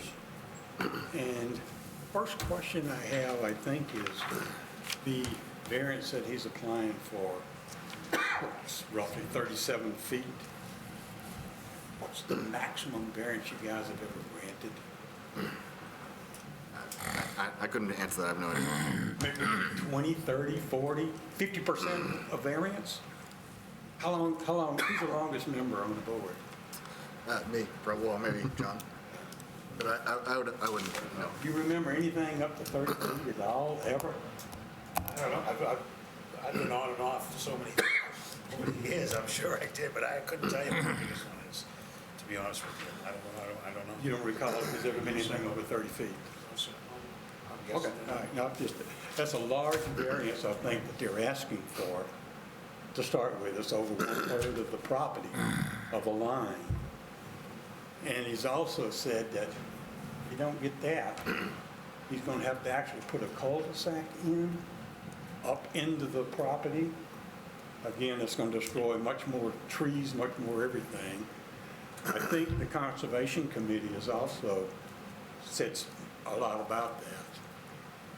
There's also wetlands to deal with down there. I have some pictures of where the Conservation Committee, the whole place where he's even going to put his driveway goes through the wetlands. Understand, you don't control that. That would actually, if you granted this, it would still have to go through Conservation Committee? Is that correct? Correct. Okay, and then get passed through the wetlands to be able to do that. That would be the same, I assume, for if you wanted to put in a whole cul-de-sac for that area. That's correct. What's the actual approximate square footage of the one house that you're planning on putting in there? The 2,000, 3,000, 5,000? One more time. Approximately 1,000 square footprint. It's 28 Approximately 1,000 square 28 by foot 42. house, right? Yes. One story? No. Two, so it's 2,000 square foot. Okay. If you put a cul-de-sac in, talking about putting probably 3 houses on that, they still have to have 100-foot square frontage in there. To get a road to go back in through that, to make a cul-de-sac big enough to front 3 lots down through there. So anyway, I understand the situation for that. How long has the Murrays owned that piece of property? Anybody know that? I would say back into the 40s. So it's never, ever been part of town conservation land? No. Not that I'm aware of, no. Because when I bought, I'm an original buyer there, I bought just land and built a house. I was told everything behind me was town conservation land by Murray Hills Real Estate. That's who I bought it from. So I'm just wondering, has taxes been paid on the property all along? This is an assessed piece of land on the assessor's maps, the assessor's records. They get the tax bill every year on it. Okay, is it taxed at the same rate we are taxed at? Everybody's taxed at the same rate, every resident. Do any of you guys know the answer to that? I can't be sure. It's not what this board does. Would you like to know that answer, though, before you vote? I think the way that this board works, it's not really as pertinent for Your taxes. town people, I mean, like to know that at least they paid their total amount of taxes on the property before you ever even voted on it, even possibly granting a variance. I would assume you would want to do that. It's vacant land. The other thing is, if he is not granted this variance, does that negate the sale of the property to him? Does that negate the... I understand he don't own the property yet. Right. Getting this variance to build is contingent on the Yes. fact that he gets the variance to build. Yes. So if he don't get the variance, is he still going to buy the property? You could still buy it and go forward with a subdivision application, sure. Or go He can forward put with forth that. that. That would be a separate whole deal, Yeah. I understand. Yeah. Okay. All right. I'm more concerned about actually putting the roads through the wetlands more than anything down through there.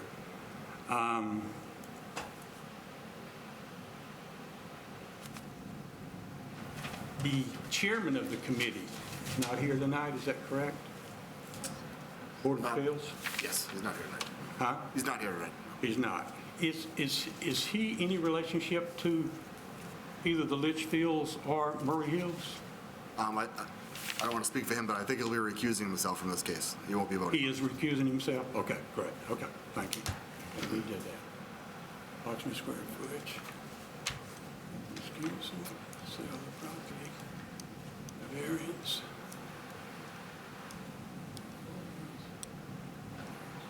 Okay, you've answered my questions. I urge you to consider very, very heavily all the people that have spoken tonight on granting this variance, and also the fact that he's put before you an option that's kind of holding you out there that says, hey, if I don't get this variance, I'm just going to go through and build a cul-de-sac and put a whole subdivision out there.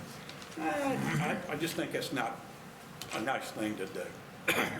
I realize you're all members of the town I'm a member of, very proud of this town, been here forever, and so that's all my comments that I have to say, I think. So I just urge you to really, really consider what you're going to do in this. Thank you for your time.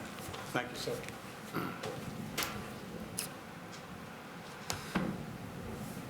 All right, is there anybody else in the audience? Sure. Miss? Yep, miss, in the red, pink jacket.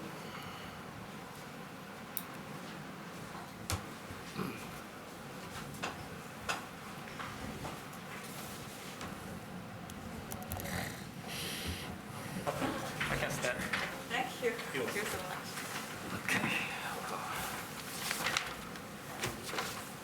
Hi, good evening. evening. My name is Jing, and this is Jia. First, I want to say, I echo with the three gentlemen before me about the conservatory area and all of the, safety issue and everything.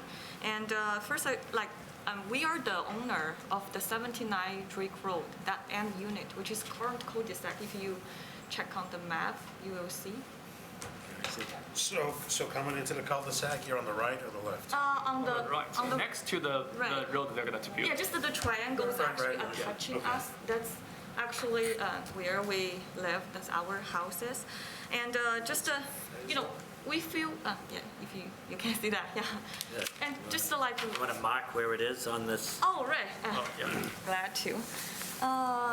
We are actually should be Chandler Road, and that's where we are. We are actually touching this area. The phase of Conservation. No. Here's Drake Road coming in. All right, we are no, here. no, Sorry. so- It's just backwards here. Yeah. Oh, yeah, okay. So, we are looking at this one. This 79 one's Drake our Road. house there. 79 Drake Road. Right, Yep. so the road actually gonna go, Correct. yeah. So, That's a driveway, not a road. oh, right, the driveway, sorry. So, Where is it? That's the house. Okay. right, so,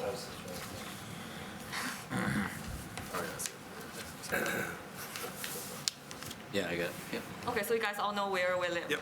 Great, yeah. So just, we feel like either a driveway or a cul-de-sac, we're gonna be affected most, to be honest. Yeah, and we purchased this house last year in April. So it's we moved in June, so it's only 7 months since we lived here. And we really enjoy the neighborhood in terms of people and, the environment. We benefit from the wetland a lot. That's I actually work in Cambridge, and it doesn't matter if I have to drive a really long way there, but we really like this, the forest just next to us. It's really, really quiet. And, actually, we feel like we're going to be affected most by this construction, but actually we were informed of this application by our neighbors. Even nobody talks to us. So that's the first thing. And the second thing is we feel if there's going to be either a driveway or a cul-de-sac, it's actually going to be right in front our front yard. So how are this going to be constructed without generating intolerable noise? And it's going to be minimum, the sir said, 6 months, right? That's what I heard. So how are we going to live in this environment? We are the front line there. So that's what we concern. And we bought this house because of this really quiet and cul-de-sac. And then we're going to be no longer the cul-de-sac. So that's actually not what we expected 7 months before. So this is going to be a huge change in our life. So that's what we want to say. And also I guess we were informed that there's maybe just 20 or 30 feet before our front yard and the wetland. We are just touching almost there. So if there's going to be a driveway, so I doubt there's going to be any wetland going to be invaded. So I feel there's inevitable going to happen, invade wetland. And we have the fire hydrant there. Charlie mentioned that already. We next to it. So if there's going to be the safety issue, we're going to be, going to affect the most. So I keep reiterating this there. So that's the several points. In addition to all of the points the other gentleman mentioned, the big picture and the small picture for the community, but especially for this unit, we're going to suffer a lot. So that's actually showing we are really opposed to this application. All right. If you have questions regarding our unit and location, probably, excuse me.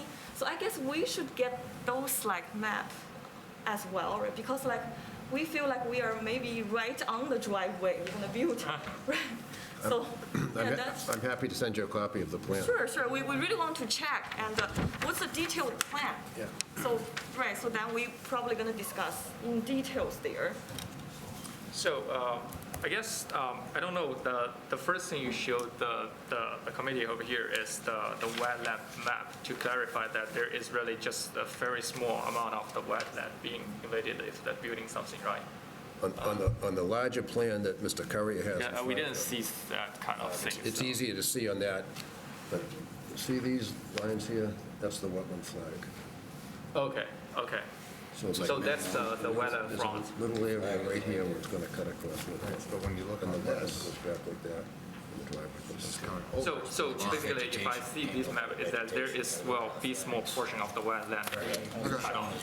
Is that right? It would have to be, it's about So 300, Yeah, because what we see. about 300 square feet, it would have to be replicated somewhere. That's what we work with the Conservation Commission on that. Okay, so that's actually next to our house, which means our kind of like living environment gonna be changed. So that's another thing. I really don't want to be that personal, but we are really there, just next to the construction site. So that's what we have to say about this, right? So, yeah, that basically, Okay, thank you. Thank you. Thank you for your comments. And just for the record, Mr. Chair, and I'm happy to send you copies of anything, we get a certified abutters list from the assessor's office, and it usually takes the town about a year to update their assessor records.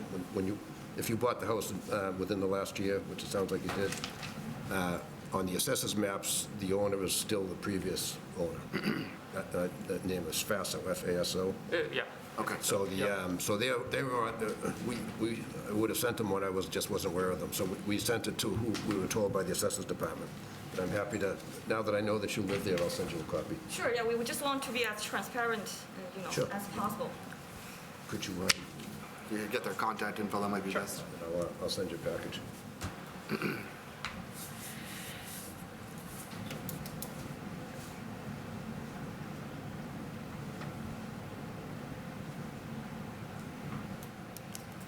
Yeah, thank you.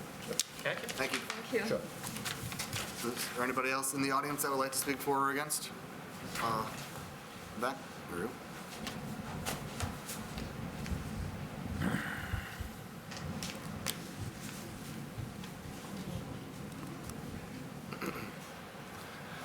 You just introduce yourself and Hello, my name is Sue Veckelfotis. I'm at 54 Chandler Road.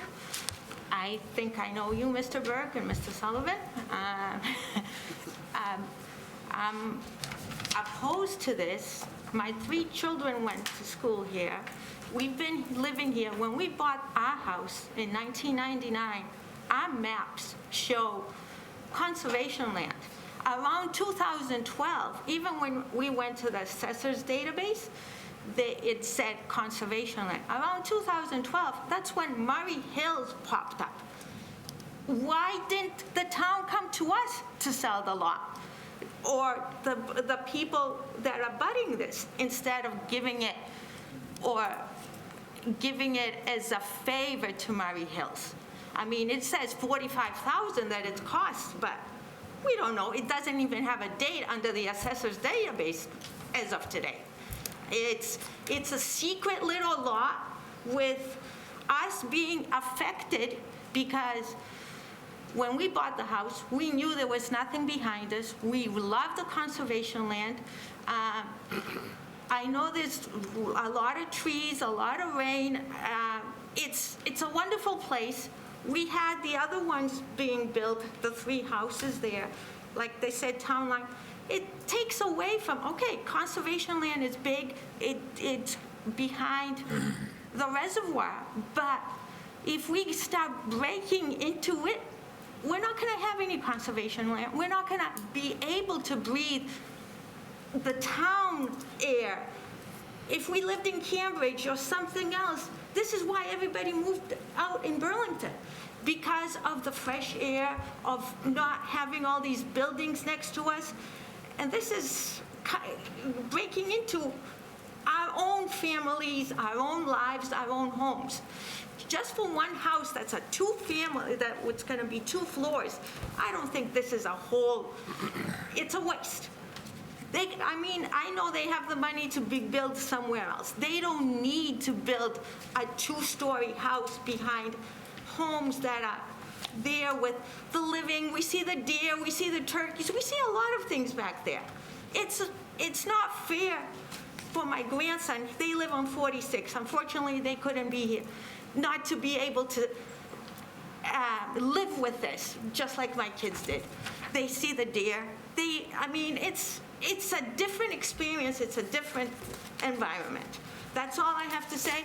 I oppose to this, and I know that 78 Drake Road, the friend of ours, he couldn't be here, Vasilios Bokos. He told us on behalf of him, because he has a pizza place, he couldn't be here, but he's opposed to it as well, and that abutters right there on his side, right across from 79. Thank you for hearing me. Just for the record, Mr. Chair, I have a copy of the deed right here. Mr. Murray actually bought this in 1971. Am I reading that right? 1971. It was a large parcel of land. He subdivided most of the houses and built them up there. This was just a piece of land that was kind of left over after all the work was done. So I think people probably just assumed, obviously, that it was conservation land, because that's going back in towards the reservoir and stuff. He's owned that property since then. He's paid taxes on it every year since 1971. So there was no sneaky deals. There was no, whatever. The deed's on record. Thank you for that clarification. Is there anybody else in the audience that would like to speak for or against? Sure, sir. Go on up and introduce yourself.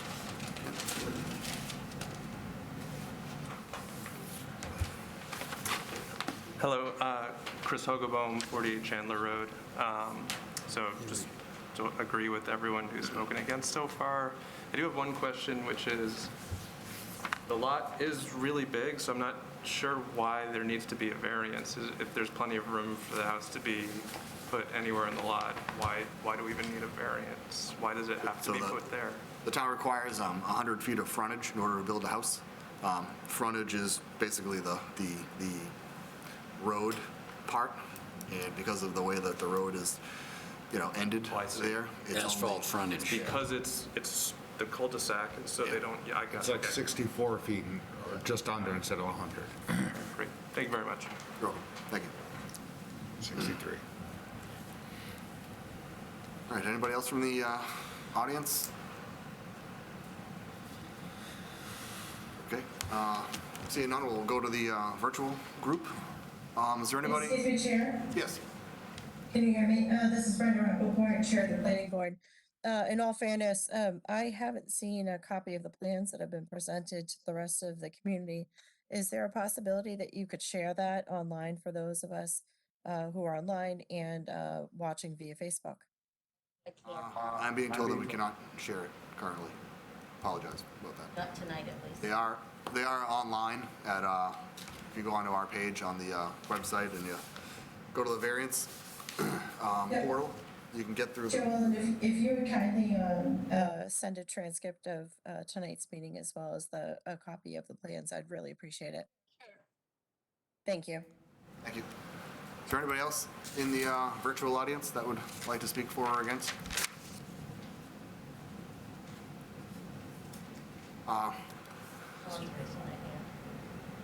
Sir, if you could just, yep, I can barely see where your name says, so, okay, Larry, if you want to speak, you're up. Thank you. Can you hear me? Yep. All right. Thank you, Mr. Chair and members of the board. My name is Larry Cohen, and I chair the Conservation Commission. We have sent a letter, and I am one of 3 co-signers of a letter to you folks. I signed it with Gail Lima, Bill Boyven, and then there's myself. I guess my comments want to address that this letter is actually asking you to look at the value of the land to the community and tries to give you some details on why I'm saying that. We are writing this letter not as members of the Conservation Commission. We're writing it as individual Burlington residents, although we are members of the commission. And as been previously stated by Bill Boyven, the only reason you're not receiving a letter from the Conservation Commission is because we do not meet until after this date of this hearing. This variance request is not typical. And that's because the parcel does not, the parcel shares a border with public land. This parcel is adjacent to the Mill Pond Conservation Area. The Conservation Commission therefore is an abutter to the property. The frontage does not have 64 feet of usable land, okay? The frontage consists mostly of wetlands. The intent of this letter, I'll state up front, is to convey our opinion that granting this variance would be a substantial detriment to the public interest. Therefore, we ask the appeals board to deny the variance request, and I'd like to give you some detail. The land that is on the drawing that we attached provides enormous benefits to Burlington residents in its natural state. Access from Drake Road would require that this wetlands frontage be filled, leading to its destruction. The filling of wetlands adjacent to an existing conservation area, it is really problematic. Wetlands are unique habitats that provide important functions that include filtration of water, storage for stormwater, and to serve as an essential resource for wildlife that lives in the abutting conservation area. As the pandemic is going into its third year, I might add that people who have never been on conservation lands, okay, are now finding the relief and the diversion from what has been going on during the pandemic by utilizing open space. We are seeing greater levels of interest in our open space than ever before. The adjacent Mill Pond Conservation Area, it is our largest and most visited conservation property. The 140-acre conservation property surrounds the Mill Pond Reservoir and offers beautiful views of the landscape. The Mill Pond Conservation Area and the subject adjacent property contains numerous trails that provide passive recreation for town residents through beautiful woodlands and traverses healthy wetlands and vernal pools. If you look at an aerial photograph of the land for which the variance has been requested, it shows a continuous forest. The parcel provides wildlife habitat and wetlands buffer for the frontage wetlands. Any wetlands that is filled would require an adjacent replication area, and many times these replication areas are not always successful. The actual house would require a long driveway, I think I heard 150 feet, in order to get to an area where one could construct a house with adequate setbacks. Cutting deeper into the lot would likely require significant tree cutting. Extensive tree cutting essentially destroys healthy upland habitat, and the resulting lack of water transpiration could seriously affect water levels on abutting properties. The development would also require that existing trails from the adjacent Mill Pond Conservation Area that are now on that property would have to be relocated. As I'm sure you are well aware, much of the development in Burlington occurred before regulations were written to limit the impacts on natural resources. Therefore, we have limited possibilities for the establishment of new conservation areas in Burlington. It is therefore essential that we place a high priority on protecting and expanding existing resource areas through the acquisition of parcels of land whenever the opportunity presents itself. For a parcel adjacent to an existing conservation area with wetlands on it, the priority for keeping it in its natural state is very high because the wetland and associated upland indicates a habitat deserving of protection. This parcel in its natural state would be an important addition to the Mill Pond Conservation Area. We don't get that many of these opportunities for adding land to what we have for conservation. The encroachment of development near conservation area would reduce the type of experience residents seek when they choose to recreate in conservation areas. We now understand the importance of protecting natural resource areas to provide habitat for native wildlife, to limit the effects of global warming, and to protect our native flora and fauna. The protection of land adjacent to an existing protected natural area would improve the quality of life for all Burlington residents. Now, I'm asking you to take a step back. What I'm really asking is for you to take a broader view of what we're talking about here. Opportunities to increase conservation areas in Burlington are very limited. We asked the Board of Appeals to deny the request because the overwhelming public interest is to meet the natural resources of the town in this circumstances. For all the reasons I just mentioned, I am sure you are aware that Massachusetts law gives you the three broad criteria on which you can grant a variance. And essentially, if you grant this variance, you are actually saying that there will be no detriment to the public good. That is one of the criteria. That's what you are saying if you grant this. In this case, granting the relief from zoning frontage would be a substantial detriment to the public good. Thank you for your time and your attention. Thank you. Is there anything else? I would like to say something. Sure. Because I'm a resident of 83 Drake Road since 1976. My children were born here, went to school here, and when we bought this piece of property, we bought with seeing the cul-de-sac. And we had over the years several social functions at the cul-de-sac, and our children played there. Now my grandchildren come whenever they come to visit us, and they play in the cul-de-sac. So if you build another house, another driveway or road, whatever you build, it takes away that benefit which all the residents of the initial, from the cul-de-sac to not 8 or 10 houses, all the children of those families and their grandchildren will come and use the cul-de-sac.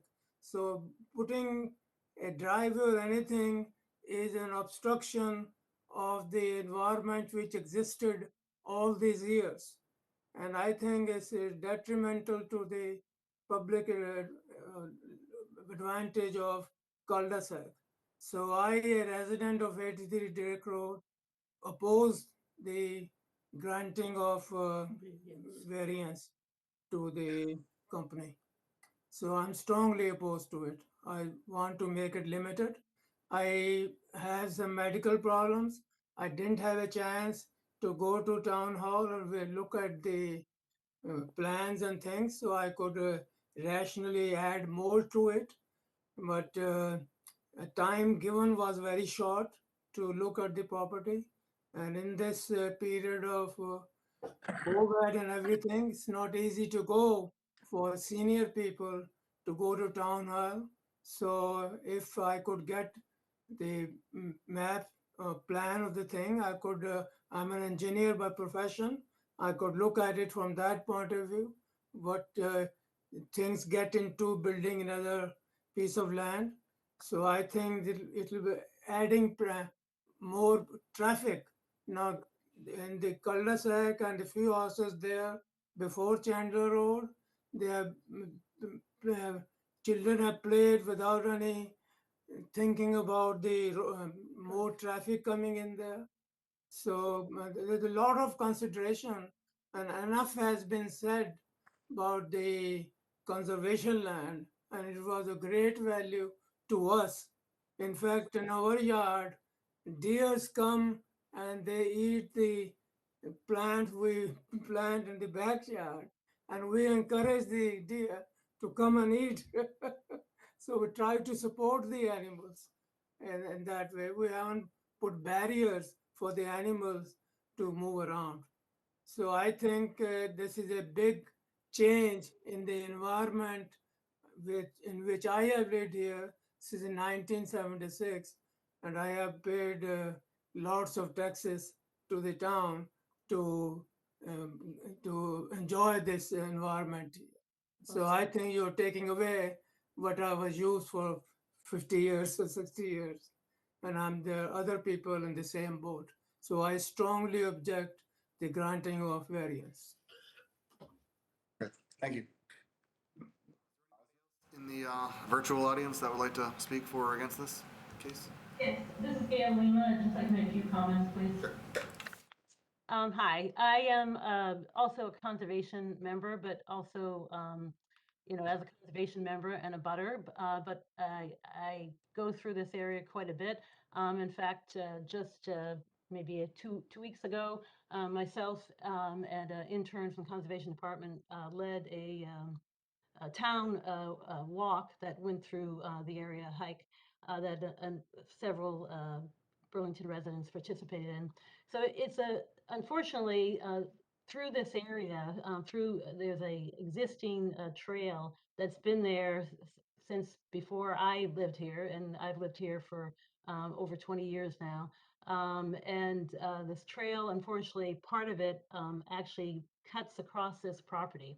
And so if this land was developed, this long existing trail would have to be rerouted, which would mean that we'd have to tear up some conservation land to do that, which is not generally what we try to do. In addition, I don't want to be repetitive in terms of things I've already said. I agree with things that Bill and, of course, I signed the letter that Larry read, so I agree with that also.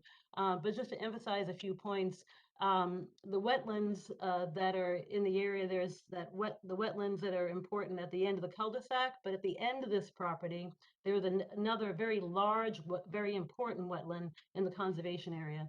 And developing that area might have impact to that secondary wetland that's more interior and not visible from the road. But these upland areas around the wetlands, as well as nearby vernal pools, in addition to habitat for deer and various types of plants and trees and so forth, they provide necessary habitat for the animals that inhabit the vernal pools. Animals that inhabit vernal pools are important to all of us. These are animals that eat mosquito larvae, and so providing them a space to live outside of their vernal pools is really important. So these forested areas around the vernal pools are essential for that. And then just to also emphasize the importance of a healthy forest and maintaining the maximum number of trees that we can. I don't know if anyone read just recently in the Globe that New England's temperatures are warming significantly faster than the global, not US, but global average temperatures. So we as a community, as citizens of not just Massachusetts, but of the world, should be doing everything we can to try to maintain the forests that we have, to keep them healthy. And as Bill talked about, that these forests are connected, that if you start chopping away parts of it, it has effect for the larger part. So I do believe that this has detriment to public good when we look at it at a climate level, a habitat level, but also as a place that is really essential for kind of quality of life, and not only adds to passive recreation, but what is one of the reasons why people like to live here. That yes, it's a pretty well-developed town. It's become a suburb, not so much a town. But we have the value of these protected lands that we should try to protect, as well as try to increase when we have the opportunity. So if there was the ability to be able to access this parcel, to be able to increase the conservation land, I think that's something that would be very valuable to the town. That's it. Thank you. Thank you. Awesome. Is there anybody else on the virtual screen that is looking to make any comments? Hi again, it's Brenda Rappaport. I respectfully ask that you continue this matter as there are a lot of moving parts here. And the planning board would really appreciate the time to review all components and provide insight to the voting boards accordingly. Thank you. Thank you. If there are no other comments. Could I just ask one question? Sure, just hold on one moment and I'll call on you. And so I just want to make sure there's nobody else on the virtual meeting that is looking to make any comments? All right, hearing none, I can go back to this gentleman. Just one question. You need to come up to the microphone in order to and reintroduce yourself. I think a hand just went up.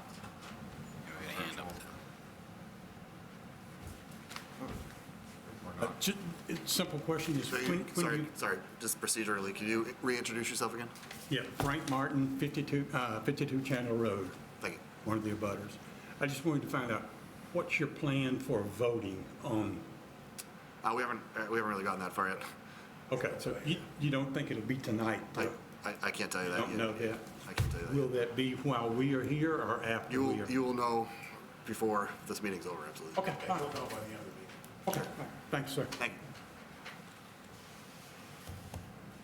Is there anybody else that would like to make a comment?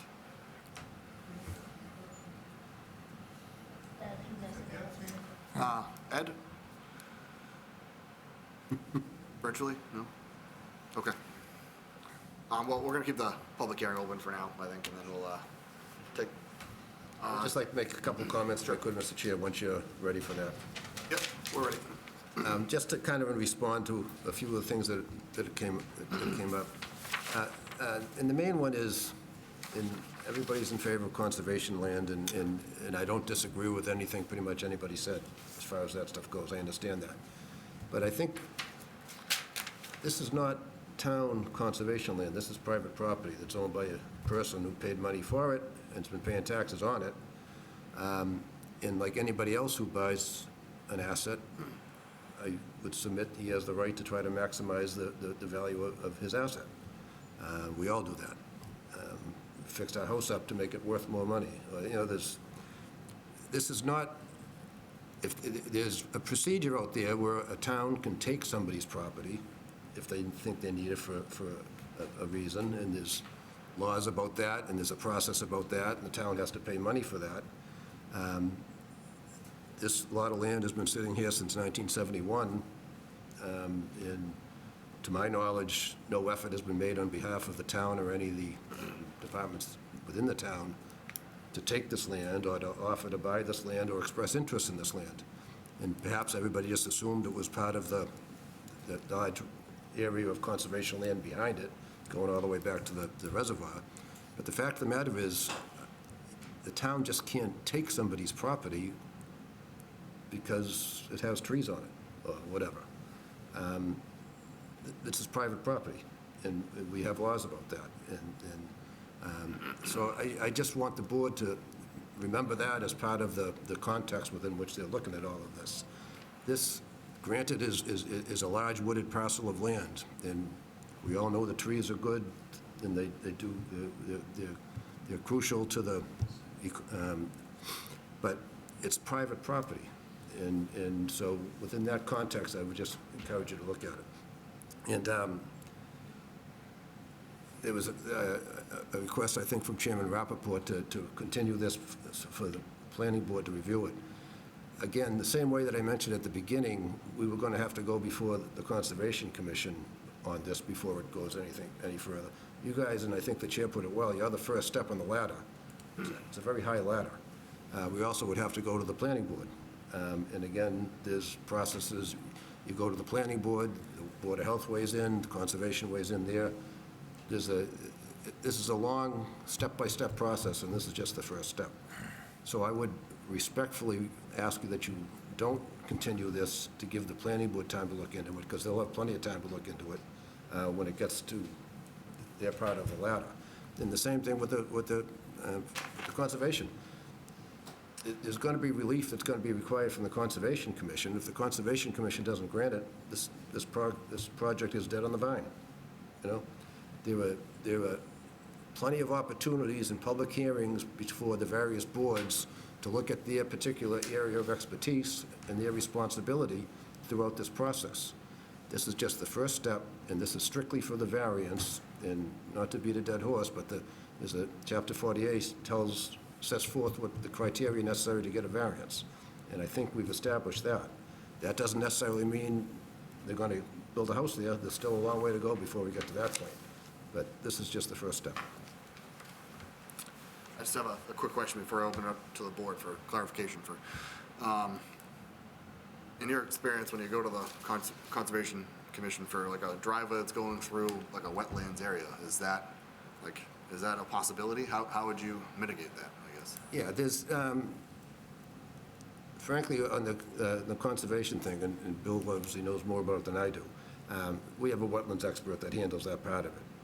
But with the amount of, for this driveway, there's literally about 300 square feet of wetlands where a corner of this driveway will go through a corner of the tip of the wetlands. In my experience, my somewhat limited experience before the Conservation Commission, that is relief that is sometimes granted by the Conservation Commission.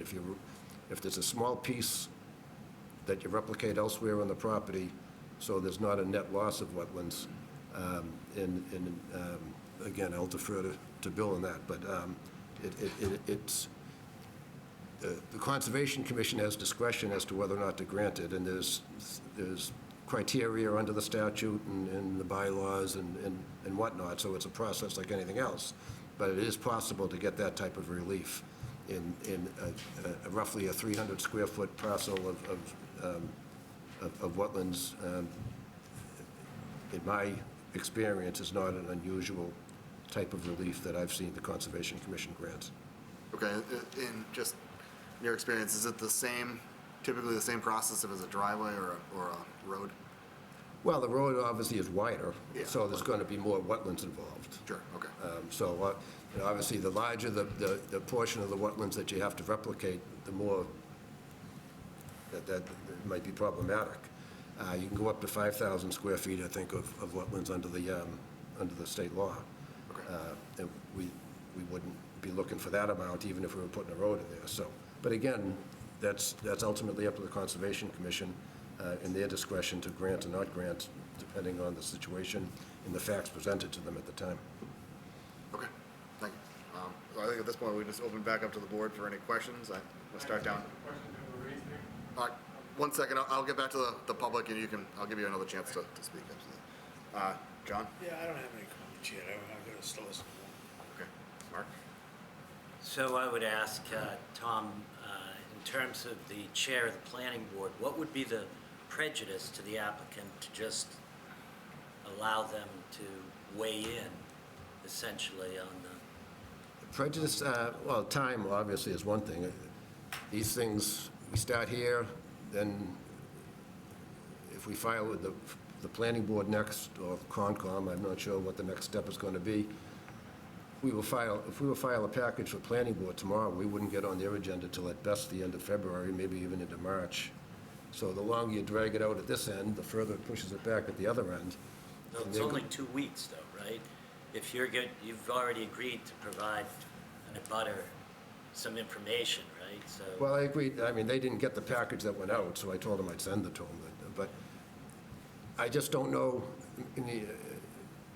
How is it going to change the analysis? Is that what your analysis doesn't change? I mean, I don't know if the planning board is going to review our submission, or the submission that we've made to your board, and we're not a part of that review. I don't know what they're reviewing and what they aren't, what the discussion is and what it isn't. I'd rather, when we get to the planning board, we'll all be there and we'll have those discussions with the planning board. But my experience has been that if another board wants to weigh in on a matter, they're given the opportunity to do that. I know that we have, conservation members here, and they're speaking as residents of Burlington, but, I'm just saying, what would be the harm to that? That's all. Yeah, no, and I guess the only other thing, I mean, we filed this back whenever we filed it in early December, so it went out to all of the boards then. Nobody's contacted me, asked me any, so Yeah. I'll bow to the discretion of the board on this one. To me, it's a timing thing, and it's not quite knowing what the review process is going to be over there without being involved in it, and then what we're going to get. My experience is they write a letter. Maybe they write a letter that says they're either for or against it. You see, I don't know. It's just okay. No, I don't want to not give. Yeah. Stay open to that kind of inquiry.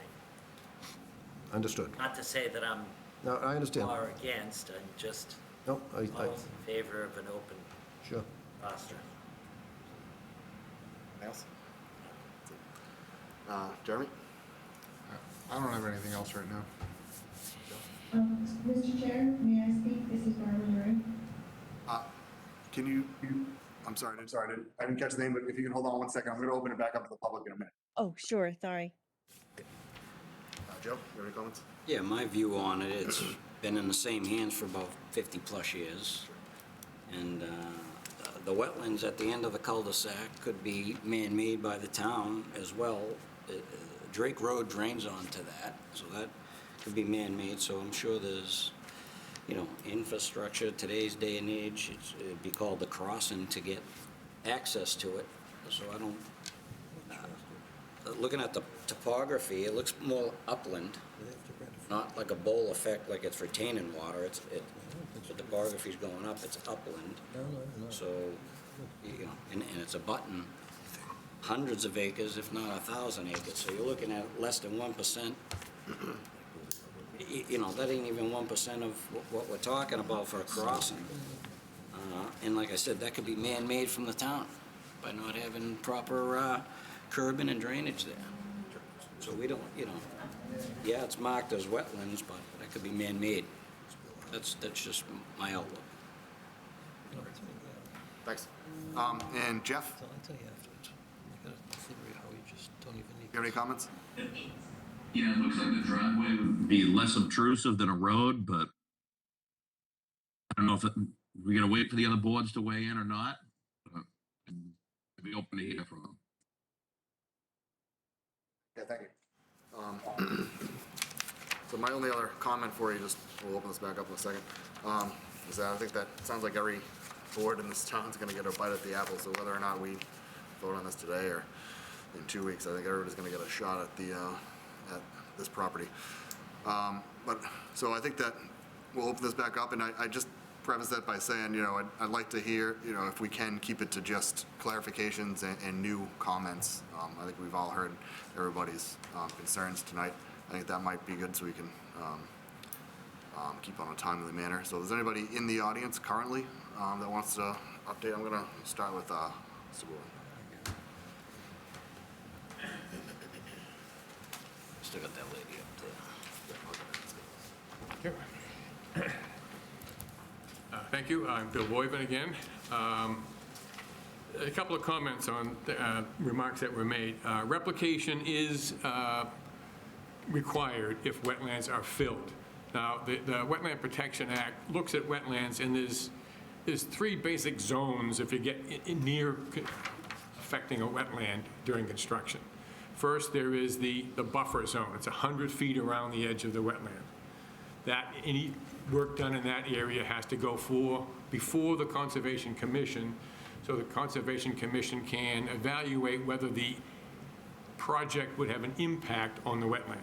You're not directly filling the wetland, but that 100-foot buffer zone. There's a 20-foot no disturb. 20 feet of upland surrounding the borders of a wetland can have nothing done to it under the rules of the Massachusetts Wetland Protection Act. And then, of course, the most serious protection is filling of the wetland itself, destroying the existing wetland, the protected land. If you do fill the wetland, then replication is one of the options allowed under the law. But the replication has to be of a similar size, on the same property, with the same hydrology. You can't take it from this end and put a wetland way down the other end of the property that doesn't have the same hydrology. It's not fed by the same sources. So that's important in trying to establish whether replication would even be possible on such a property. Another thing I wanted to comment on was, you know, you're saying you want different, should other boards have an impact on this board, or you just make your decision and then it goes down the line. There is a decision to be made by this board, and that is the possibility of setting a precedent of establishing and allowing a variance directly involving a wetland, you know, a protected under state law property. So that would be something that, you know, you would have to consider whether you want to establish that as a precedent or not in, you know, reducing your variance. And then Conservation often writes letters to other boards to help them make their decisions. We do that regularly for the planning board. We'll send our comments to the planning board, and hopefully we will sometimes keep our hearings open, waiting for input from the planning board back and forth. So I think the same respect can be shown for other boards as well. And the fact that a wetland is man-made or natural and existed before any work was done in the area is not restriction for defining it as a wetland. If it has been wet long enough to establish itself as a wetland by either the plants that are growing there or an actual wetland scientist doing soil samples, a wetland is a wetland, regardless of how it started, whether it was natural or man-made, years enough ago to allow it to become an established wetland. And the last thing I wanted to say is another option that, you know, is available on this property perhaps, is that the Conservation Commission could propose to the town to purchase this property and actually add it to the conservation land. I doubt very much if the town ever actually sold conservation land away. I don't think it was established and then sold to your client. But it is a possibility that we could propose to the town to make such a purchase. It can be done. It's done often in other communities. Sometimes the town comes up with the funds. Sometimes it's funds from the Community Preservation Act or something like that, which Burlington is in the process of trying to establish. So that would be something that, you know, may be an outcome as well. And again, that's something the commission itself would have to discuss at its next meeting about whether it would like to perhaps pursue with the town and the landowners here that is an option. So, thank you. All right, thank you.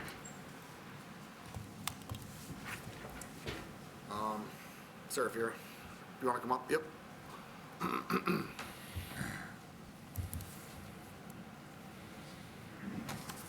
Hi, Chris Hogaboom, 48 Chandler Road. So am I correct in that the person requesting the variance is not the current owner of the property? The applicant is somebody who has the property under a P&S agreement but doesn't yet own it. The owner of the property has co-signed the application, but the applicant is the buyer. Right, and so this wouldn't impose any financial hardship on the applicant if it's denied, is that? I wouldn't say that. I mean, he's paid for me, he's paid for Mr. Mello to do all these plans. He's invested enough in it and likes the property enough that he could very well move forward with the planning board submission for subdivision approval. Mm-hmm. And so is there a current plan for a subdivision? If we are able to get a variance, we don't need a subdivision plan because we're not creating a new road. Yeah, I But if we go, so there's no plan drawn to do that yet because obviously that costs money. Yeah, I'm just wondering how likely is this subdivision because, you know, I could propose building a roof over my entire property on the off chance that a meteor strikes it or something, but that doesn't mean I'm ever going to do it. And, you know, going back to the public good, you're kind of dangling this hypothetical subdivision as, oh, well, this is the better of the two options, when this is the other one is a hypothetical that may never happen, whereas if we approve this variance, well, then that's happening. So it's not a fair comparison there. Well, I wouldn't say it's not a fair comparison. I think your point is well taken. It's like,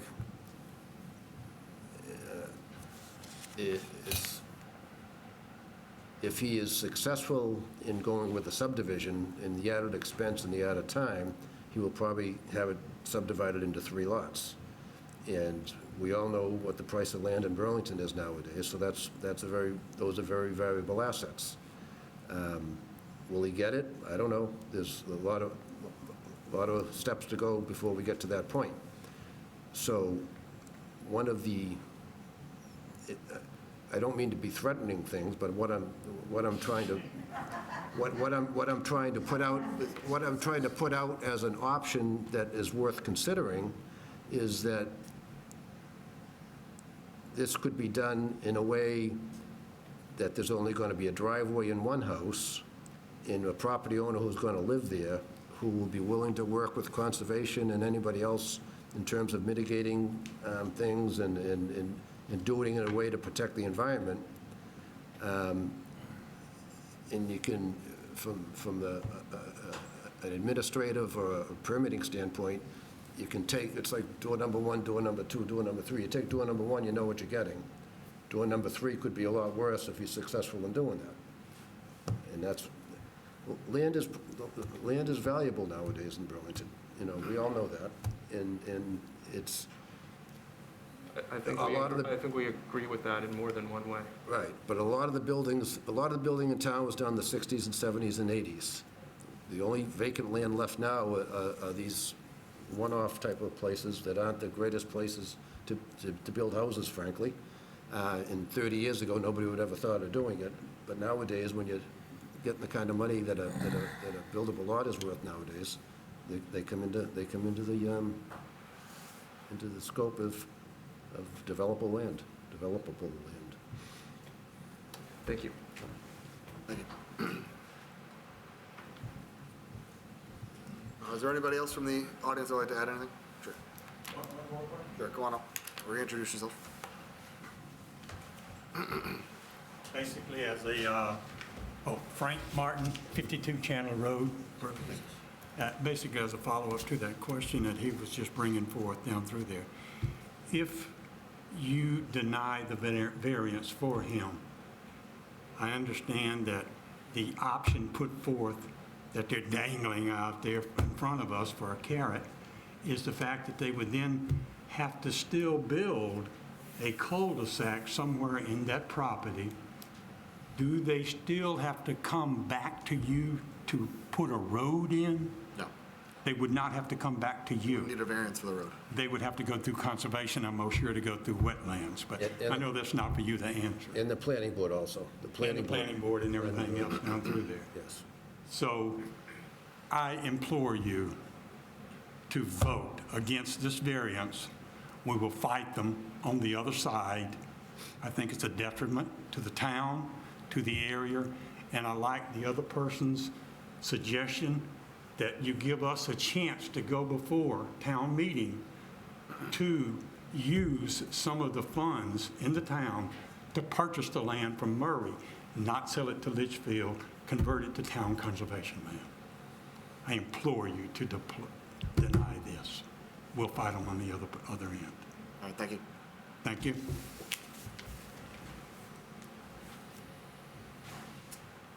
All right, anybody else from the live audience that would like to add anything? Seeing none, we'll go to the virtual audience. I got a couple of hands raised there. Joellen, who's the one on the left? Is that? That's Mr. Larry. Brenda? I'm sorry, Barbara LaRue. Barbara, if you're available, would you like to start the comments from the virtual side?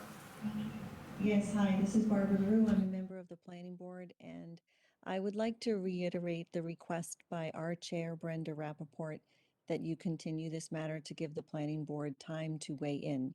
Although I understand what Mr. Murphy is saying, that this project would come to the planning board anyway, we would like to weigh in on the actual variance. Once the variance is approved or denied, that changes what we can do. So we would like to be able to weigh in at this stage before the variance is either approved or denied. So I respectfully ask that you continue to give the planning board time to review the plans and give input to your board. Thank you. Thank you. Is there anybody else? Mr. Cohen? Thank you for recognizing me again. Again, Larry Cohen for the record. I do chair conservation. I'm not going to repeat my previous comments, but I have 4 quick points to make.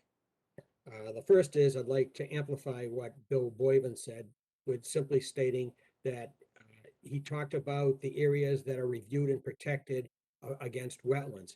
If there are any vernal pools, our bylaw has a 200-foot zone of protection. The first 100 feet works as habitat and is completely protected.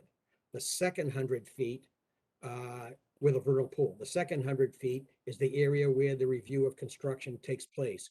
So the distance out that's being looked at is not 100 feet like wetlands, it's 200 feet for any vernal pool that is present. So that is problematic if there are any in developing the parcel. The second thing is that Mr. Murphy knows very well that what happens at conservation when he comes before us with a specific project and a specific plan and a specific delineation of wetlands is for the purposes of permitting. Okay, what we are talking about here and what the Conservation Commission would like to do at its next meeting is talk about that the value of the property to Burlington and talk about and form an opinion and send you the official Conservation Commission opinion on the value of the property for possible acquisition. Now, I've been in the Conservation Commission over 30 years now. And I can tell you that I have seen many possible parcels come before us. The ones that have the highest value are the ones that are directly adjacent to existing conservation areas because we have no other space available. We place a very high priority. And I can tell you from previous parcels on the Sawmill Conservation Area where we approved the purchase of, and we went to town meeting, we have enjoyed, in my opinion, unprecedented support whenever we have brought something before a town meeting. So I think the likelihood is very good it would get serious consideration at town meeting if we were advocating for the acquisition of this parcel. So, I'm respectfully asking, similar to the chair of the planning board, I'm asking for you to delay the vote so, as you say, the Conservation Commission can weigh in and provide you with that letter that you should consider before voting. All right, thank you. Thank you. Is there anybody else from the virtual meeting that would like to speak? Sir, with your hand up. Hi, my name is John Keeley. I'm the Conservation Administrator for the town. I have a question for Mr. Murphy. Tom, you've said a couple times that this project will be going to the planning board. But what would be the, why would it go to the planning board? For what type of permit? Are you talking about, John, if the variance was allowed or the variance was disallowed? If the variance is allowed. The way that I look at it, and it's going to involve a little bit of a build-out of the existing right-of-way of the Drake Road street. And in my experience, anytime you're improving or otherwise altering a public way, it's got to go through the planning board, even though it's not technically a subdivision at that point. It's a build-out of a public way. That's basically been their policy in the past. Okay, thank you. Thank you. Is there anybody else who would like to speak on the virtual meeting? Okay, seeing none, I think we'll... One last thing, Mr. Chair, and I don't want to put the board in a tough spot. If you've got two boards have now asked for a continuance, I'm not going to, if that's the will of the board, I'm fine with that. All right, yeah, we'll keep the public meeting open for now. I mean, me personally, I think after hearing everything tonight, I think I'd like to let the boards weigh in and give us their opinion formally. So I don't know what the rest of the board thinks. I agree 100%. Mark? I agree. Everyone on this side? Yep. Jeff from home, what do you think? I agree too. All right, so I think the best course of action at this point is to keep the public hearing open till the next meeting, and then we can continue it to as of January 18th, I think. January 18th? So I'll just need a motion for... It'll be the same type of. The same hybrid? Motion to continue this hearing till January 18th. Second. Okay, a motion has been made and seconded to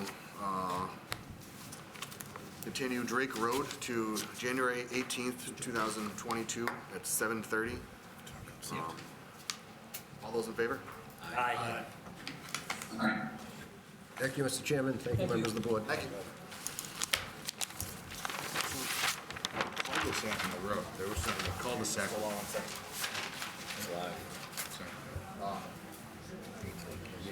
Now what's next? Everybody get the minutes? Yeah, got him. Is there a motion to accept the minutes? Motion to accept the minutes of the meeting of December 21st, 2021. Excuse me, if everybody could just quiet down. Everybody could just quiet down for a moment. Thank you, we're still in the meeting. Hit that hard. They can't hear you. You're gonna have to bang it. I'll throw it in. We have a I think we second. had a motion and a second. Motion has been made and seconded to approve the minutes. All those in favor? Aye.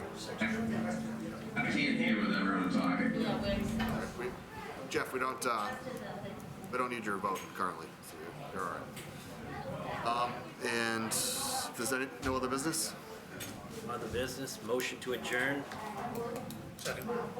Motion has been made and seconded to adjourn. All those in favor? All those in favor? Aye. Aye.